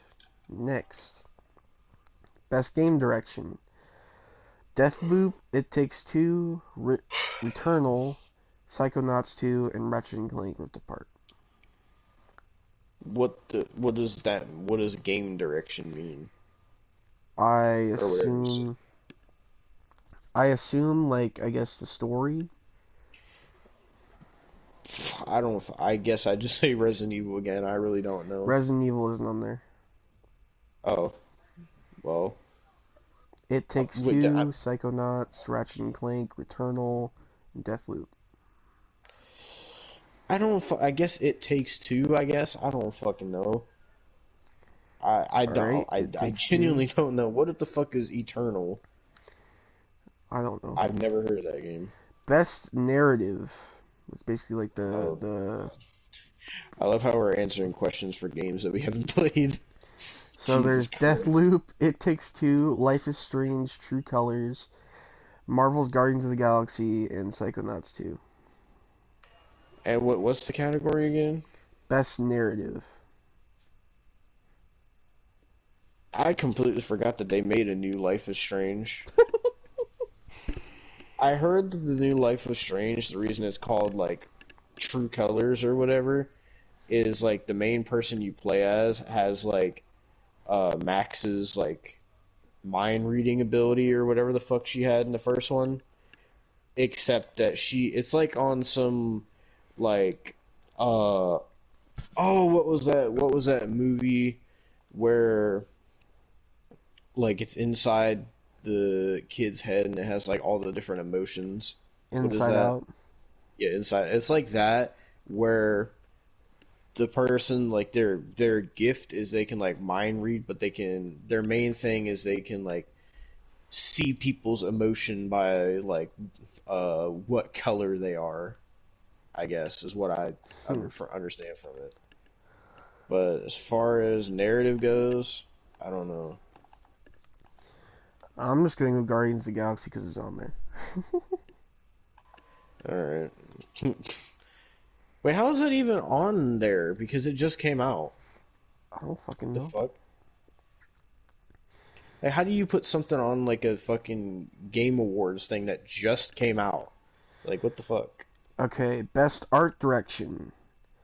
The Artful Escape, Deathloop, Kena, Bridge of Spirits. Why is Deathloop in like every fucking category? Psychonauts 2 is in every category as well as Ratchet and Clank Rift Apart. I don't know. I guess I'd say Psychonauts 2. I've seen like the art style of the first one. I hope that it's more of that because it looks really cool. It's different from anything I've seen. So Well, I'm gonna take over this one because it says best music and score. That obviously, because Guardians of the Galaxy is on here, that goes to that. I don't fucking care.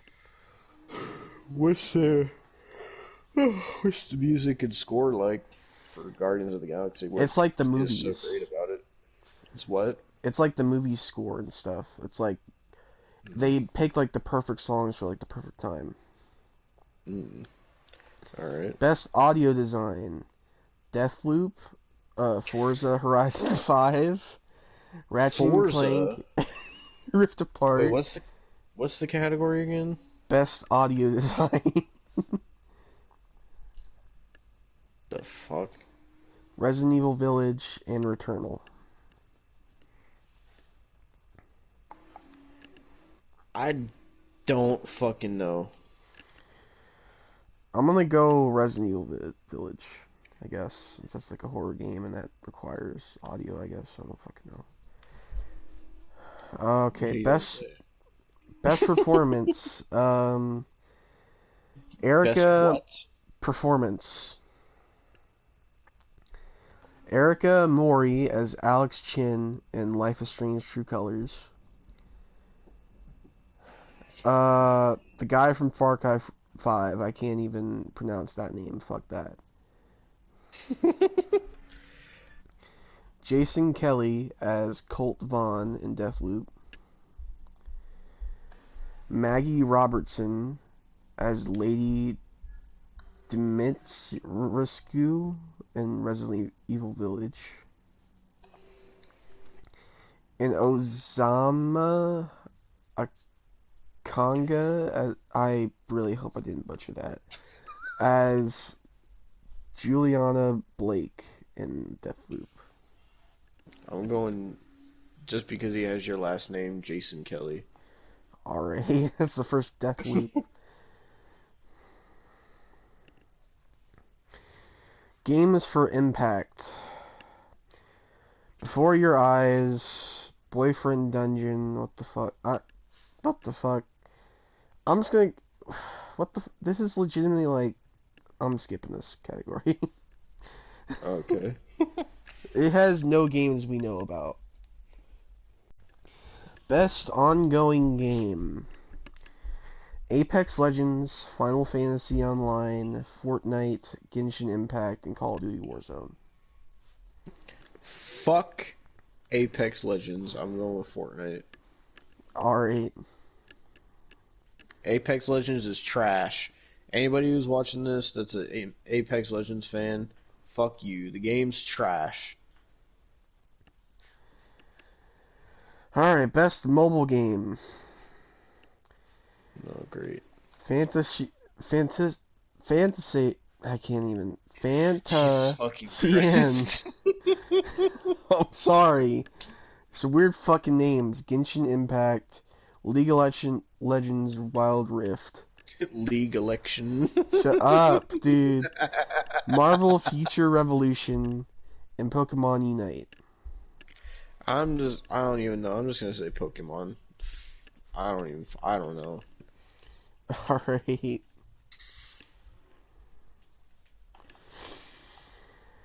Best community support.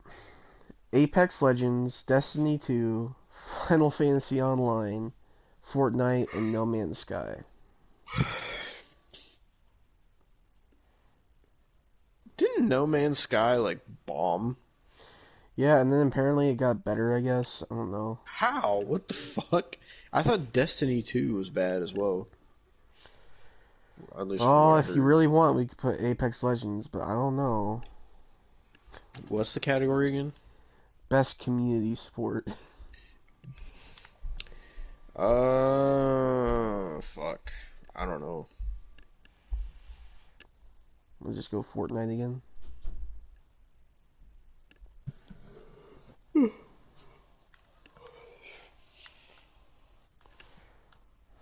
Fortnite it is.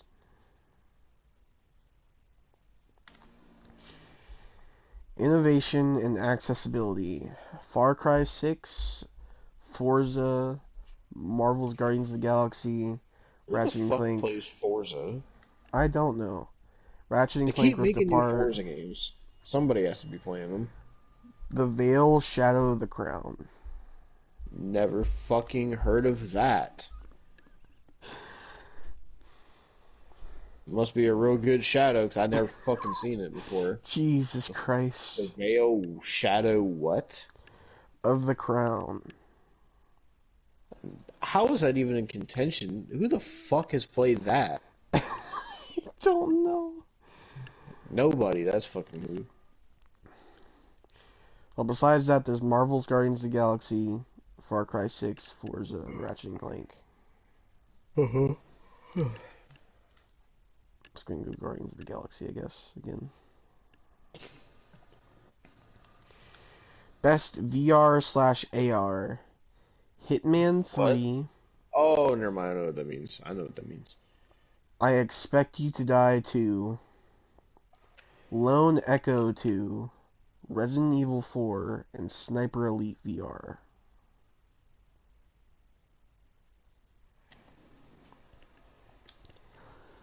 I don't know about you, but I saw that the Resident Evil VR fucking sucked. So why is that in contention? Well, what was the other options for the VR? Hitman 3, Sniper Elite VR. I didn't know Hitman 3 was in VR. I guess it is. I Expect You to Die 2, and Lone Echo 2. I don't know. Hitman. I don't fucking know, man. Alright. Best action game. Back for Blood, Chivalry 2, Deathloop, Far Cry 6, and Returnal. Back for Blood. Alright. Best Action Adventure Game. Marvel's Guardians of the Galaxy, Metroid Dread, Psychonauts 2, Ratchet & Clank Rift Apart, and Resident Evil Village.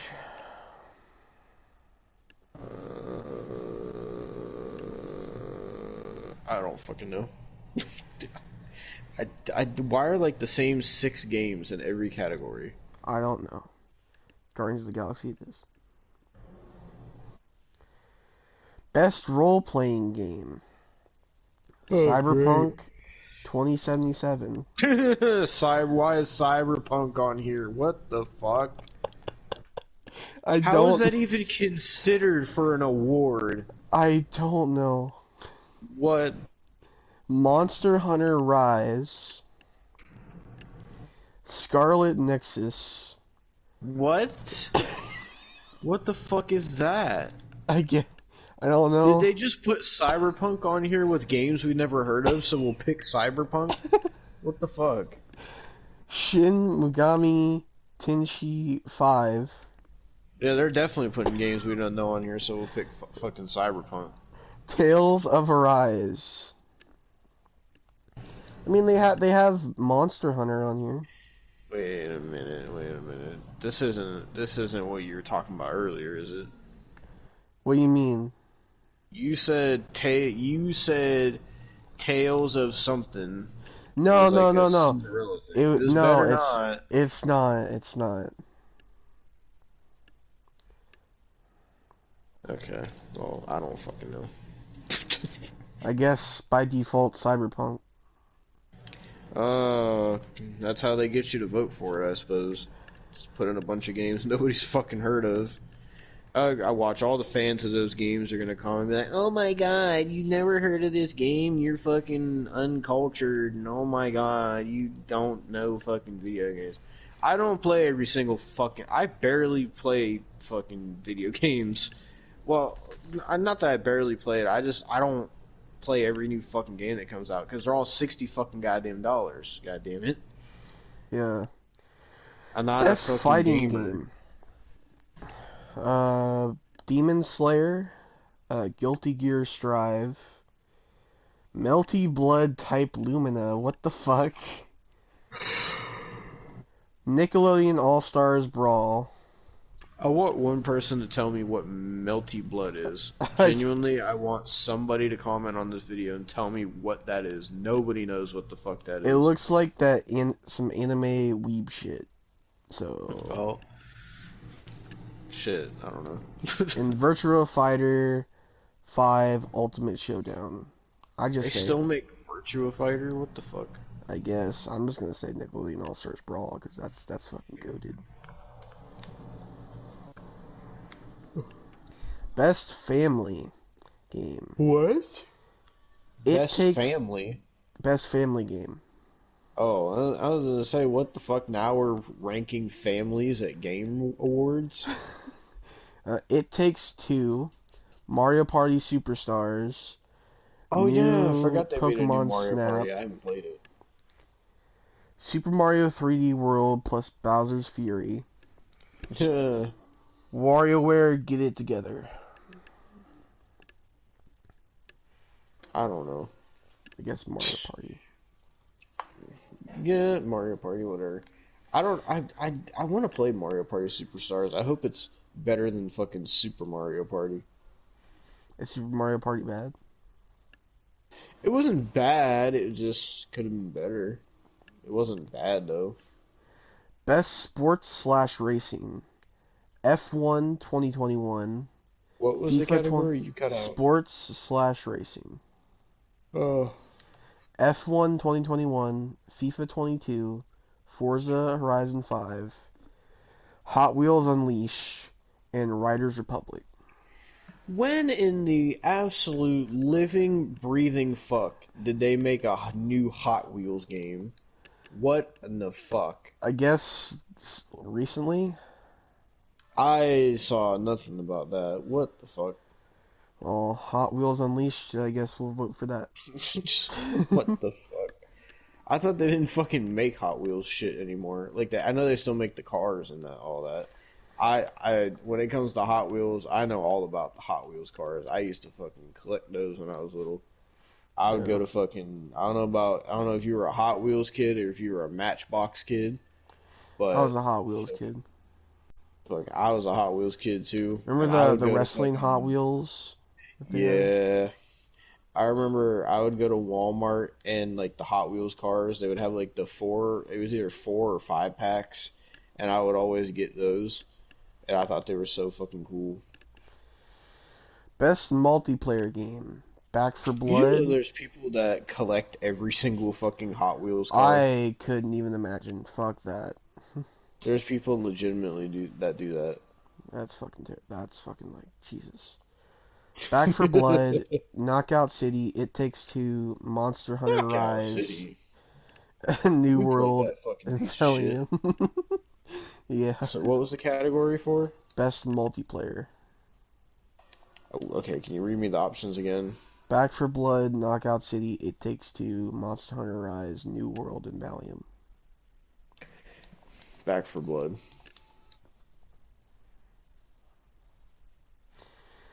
Content Creator of the Year.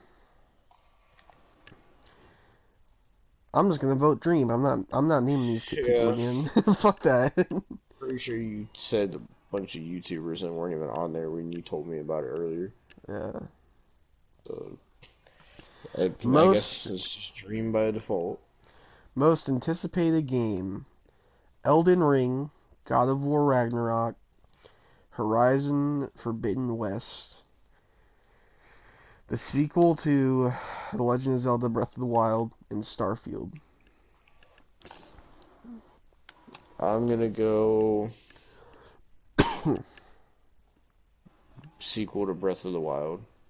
Alright. I haven't played. I own the first one. I haven't played through it though. I played a little bit of it. I really like it. It's just I'm not that good at Zelda games, so. And that was the last one. Alright. How many topics we got left?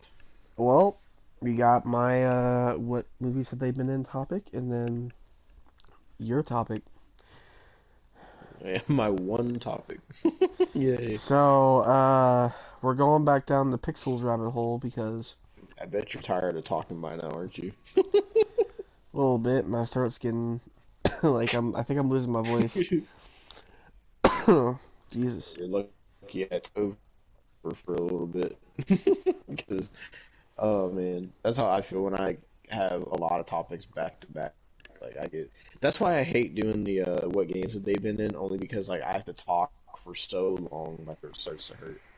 Well, we're going That's back why I don't do to it. the Pixels rabbit hole because or Does maybe it the ever Adam Sandler end? the Adam Sandler rabbit hole, I should say. Why? Rob Schneider. I fucking figured. I was about to say it too. Since you did fucking Adam Sandler, you did Kevin James, now you're doing Rob Schneider. Who's next? David Spade? Maybe. We'll see. 'Cause I only know like 2 or 3 I movies he's been in. I was thinking about Josh Gad or Peter Dinklage from Pixels, but then I was like, no. Oh god. Alright, so he's known for Deuce Bigelow, Male Gigolo. Rob Schneider's been in a lot of stinkers. I know that. He's known for Wasn't the hot he chick. in one called? Yeah, I was about to say that. Wasn't he in one called like Rob Schneider is the hot chick Yep. or something? He's in The Animal. He's in Deuce Bigelow, European Gigolo. He's in Pups Alone. He's in The Masked Singer. Oh, what a surprise. He's in Hubie Halloween as Richie Hartman. He's in The Wrong Missy He's in Real Rob,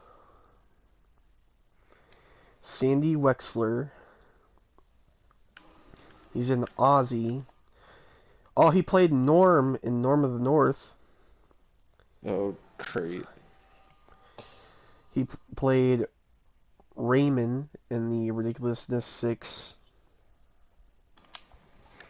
He played Benny in Pups United. He played Robo Joseph in Robot Awakening. Jesus Christ. He played Shelby in Shelby. Fuck. He played Shelby in Shelby. What? He played Chill in Hot in Cleveland. I don't know if you know Hot in Cleveland. My mom used to watch it. It's a show about Betty White and her friends trying to pick up younger guys. So there's that. Well, now I know that that's a thing that exists. That was the thing, yeah. And your mom enjoyed that show? My mom enjoys the Real Housewives of fucking Beverly Hills and shit. So just, you know, Christ. let's just not. He played Choi in Jungle Shuffle. He played additional voices in Frog Kingdom. Oh, he played Rich in Inside Amy Schumer.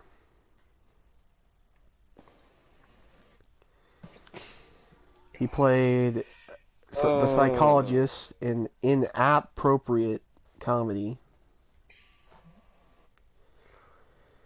He played Toto in The Little Penguin.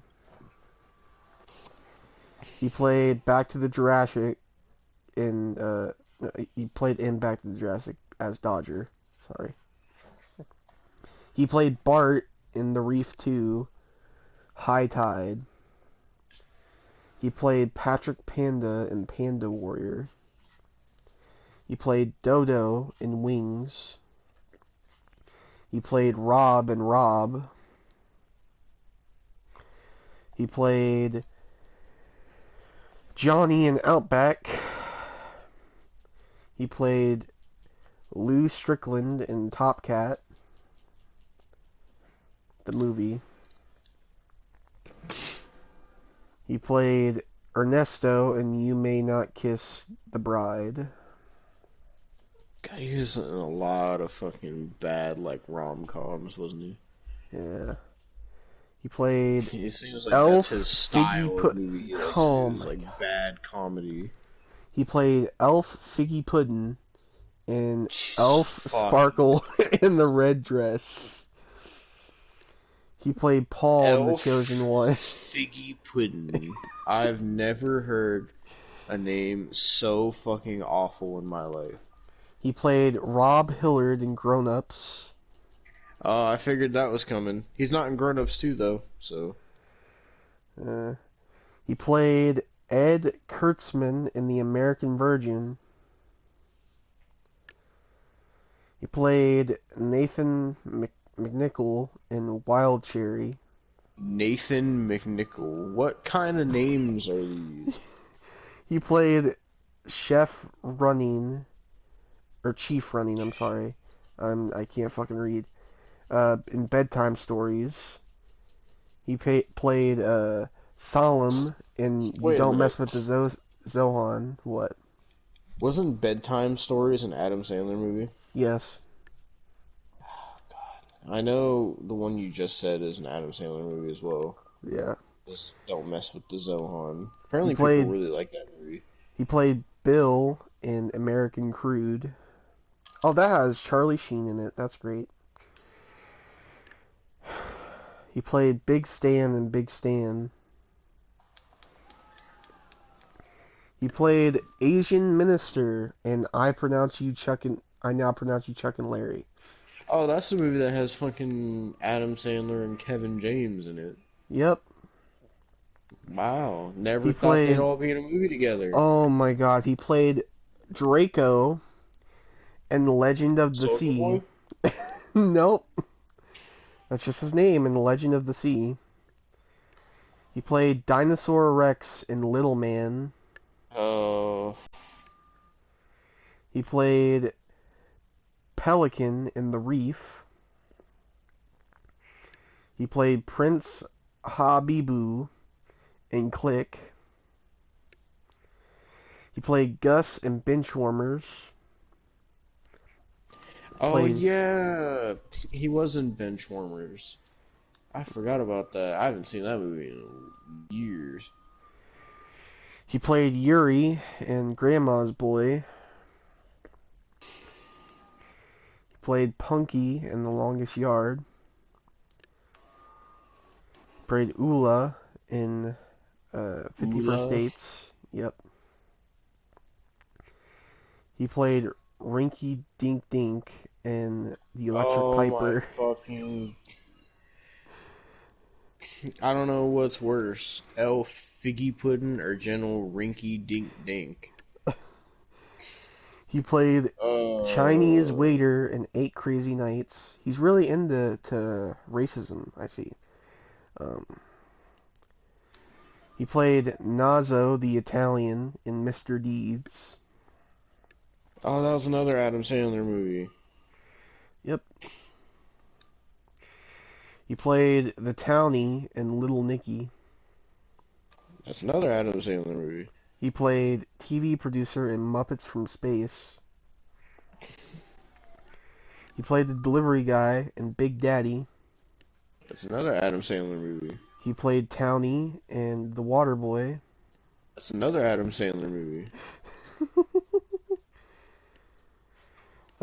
He played Volpe, what the fuck, in The Adventures of Pinocchio.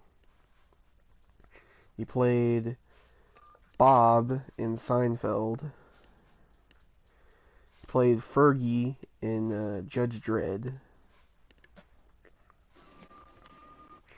Oh, he played Bellman in Home Alone 2, Lost in New York, so we'll get to him in that. Oh yeah, I completely forgot that he was in that movie. Did you know fucking Donald Trump is in that movie? Yep. Oh, he was a writer on Sports Illustrated. He's and of course, writer for Sports Illustrated. Yeah, and of course the picture of it is just a fucking hot chick in a bikini. Let's see. Oh, I knew I would see it. The Late Late Show with James Corden. There it is. Everybody goes on that fucking thing. There it fucking is. Oh, he was on Game Grumps. Oh, wow. Jimmy Kimmel.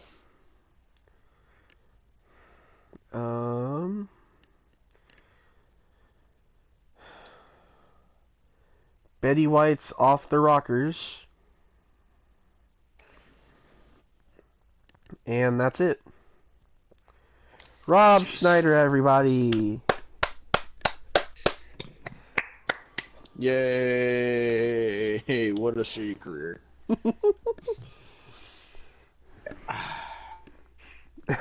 I can't get over that. Elf pudding. And General Rinky Dink. What kind of... Like, what? Most of his career is Adam Sandler movies as well. That's just awful. That's sad. Tune in next week for Peter Dinklage. I'd rather you do David Spade. And then the next week after that for David Spade. The only things I know David Spade has been in is fucking Joe Dirt. Joe Dirt 2. Fucking, he was in, I think he's in Black Sheep and Tommy Boy with fucking Chris Farley, rest in peace. Fucking, he's in Grown Ups and Grown Ups 2. And that's about all the David Spade films I know. Well, let's get to your topic. Peter Dinklage, I only know for Pixels, so... I know is it time he's in Game of Thrones, I think. Topic? Yes, it is. Well, ladies and gentlemen, what is my one topic that I had today? Well, since the last episode of the podcast, I don't remember if we mentioned it or not, but the GTA trilogy, GTA, the Grand Theft Auto, the trilogy, the definitive edition, came out a couple days ago. On the 11th, I think, is when it came out. And why are we talking about this? Well, there is a lot of backlash for this game right now. So, if you don't know what this is, for the 20th anniversary of GTA 3, which came out in 2001, Rockstar decided to remaster GTA 3, GTA Vice City, and GTA San Andreas as a 20-year celebration of the Grand Theft Auto series.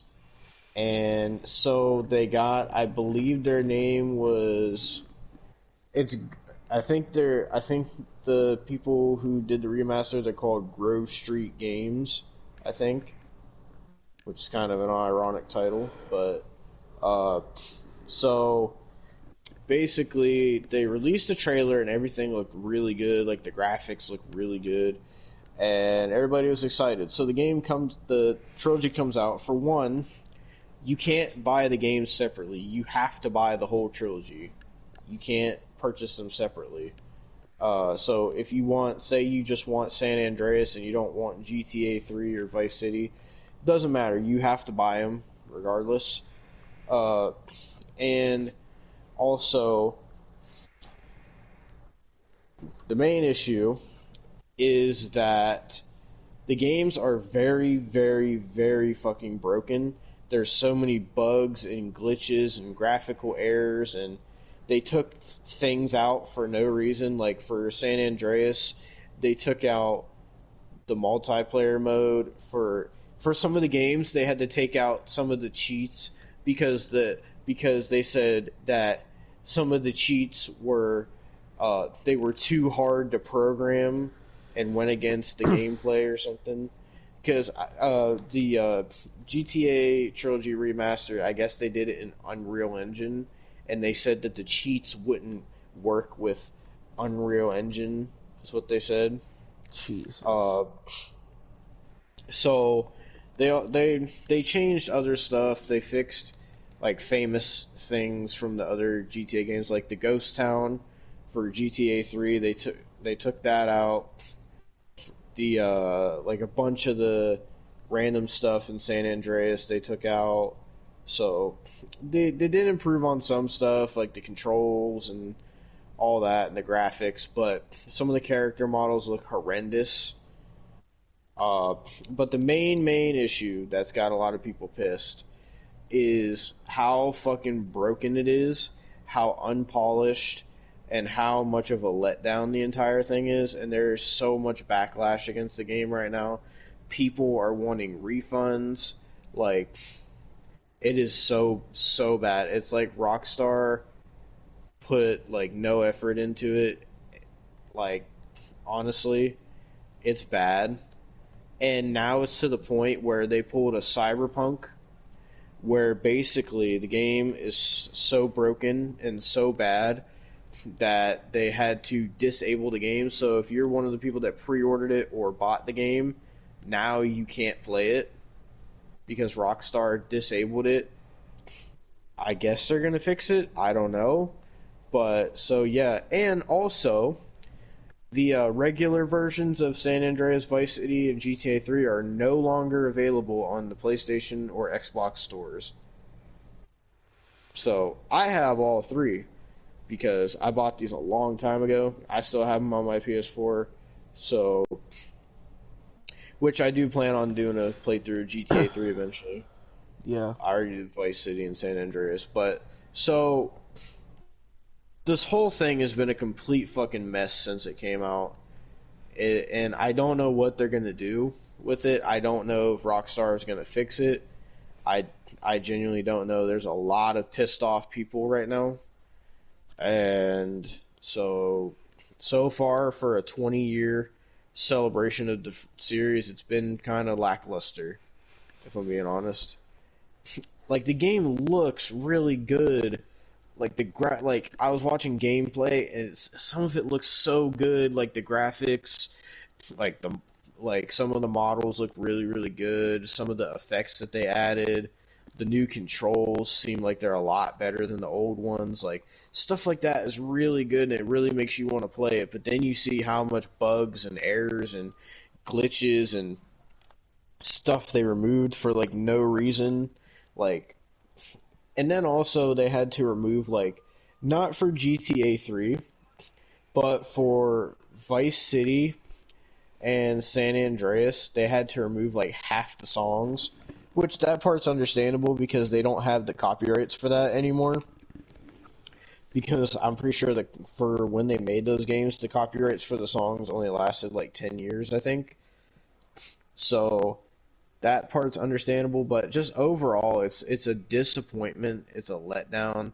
A lot of people were really fucking excited for this, and this could have been this could have been a way to get people who've never played these games before to get them to experience these games, and it could have breathed new life into this classic trilogy of games.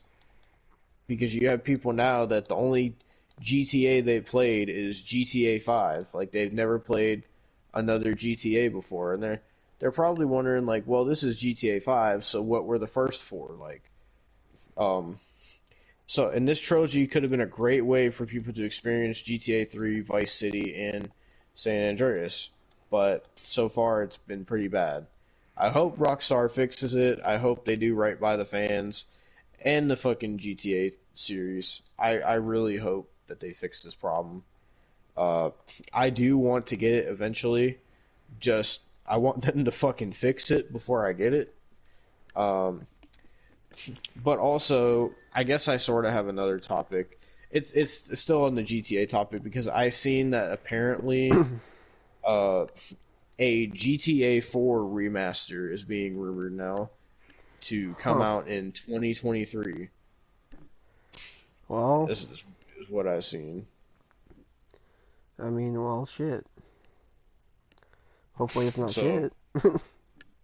I hope not. I hope it's just because GTA 4 it's already in HD, like so I don't really know what improvements they could give to it.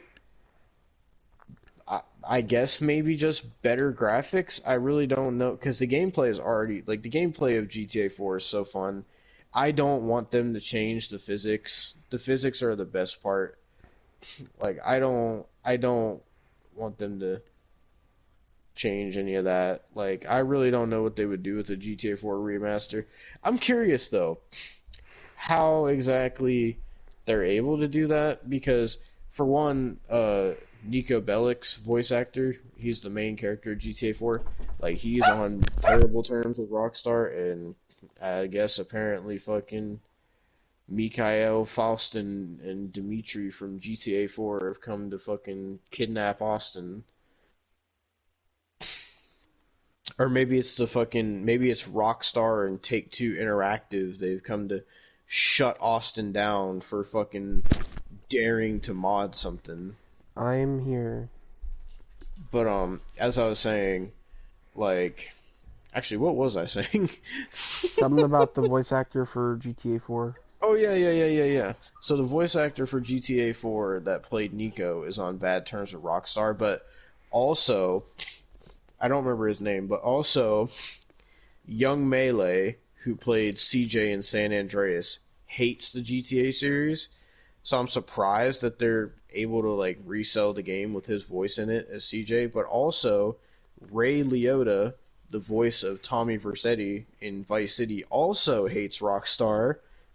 So I don't know how they're able to do that unless Rockstar owns their voice lines. I don't know, but it's just kind of interesting. Um, have you seen? Do you know who Take-Two Interactive is? Yeah. So, for those who, goddamn. Well, there's Take-Two Interactive right now, I guess. They said, "Oh, Austin, you know who we are." They've come to stop Austin from fucking modding his fucking PlayStation. Austin fucking downloaded like a ripped fucking file of GTA Trilogy Definitive Edition. Now Take-Two's coming to get Austin. I am here. Why do you keep running away? It sounds like you're being like investigated by Take-Two Interactive, which they actually do that to people if you didn't know. Oh, great. So Take-Two Interactive is Rockstar's parent company. Basically they're very toxic. They I'm pretty sure they're the ones that make most of the decisions for GTA 5. I could be wrong, don't quote me on that. But so Take-Two Interactive is also the ones who anybody basically now they have like this vendetta against modders. They hate people that mod their games. So what they've done is like people have made like HD graphics mods for like the old GTAs and stuff, or like game mods, like any type of mods. Take-Two Interactive will now like they'll hit them with like a cease and desist, and they'll actually like take people to court over it. They'll sue people Oh, so like over Nintendo. making mods. Yeah, and sometimes they'll even send like special operatives to people's houses to like investigate them for modding. Like it's actually happened to people. Like they are so fucking terrible. Like it's not even just GTA. Like they've done it to like Bully mods, Red Dead Redemption mods, like all kinds of shit like that. They mostly do it when a new game is coming out, like when Red Dead 2 was coming out. They were fucking destroying the Red Dead modding community. GTA Definitive Edition, they were destroying all San Andreas mods, all that shit. Like, they do not like modders at all. Take-Two is very, very toxic, and I don't like Take-Two. Well, there goes Austin again, being taken away by Take-Two Interactive. With that said, ladies and gentlemen, thank you for watching this episode of the podcast. I'm gonna have to go save Austin now from Take-Two Interactive. I'm here. Why do you keep leaving? Because just no reason. Just fucking let's end the podcast. Take-Two is at Austin's house right now. I guarantee it. Thank you guys for watching this episode of the What the Fuck podcast. Yep. We'll be back next week with episode 29, and I'll tell you how Austin's fucking investigation went, because Take-Two's at his house. So Austin might not be here next week because he might be in jail. No, so. I will be here. But so yeah, we'll see you next week for episode 29. We got Stranger Things season 3 episode 7, and Austin, you know what that means. We will be 1 week away from episode 30 and the finale of Stranger Things as it stands right now until season 4 comes out. But we got to figure out something to do for episode 30, something big. 'Cause 30 is a big number. So we got to figure out something special to do. All right. But that being said, thank you all for watching this episode of the podcast. We will see you all next week for episode 29, ladies and gentlemen. Peace. And fuck you, Take-Two Interactive and Rockstar.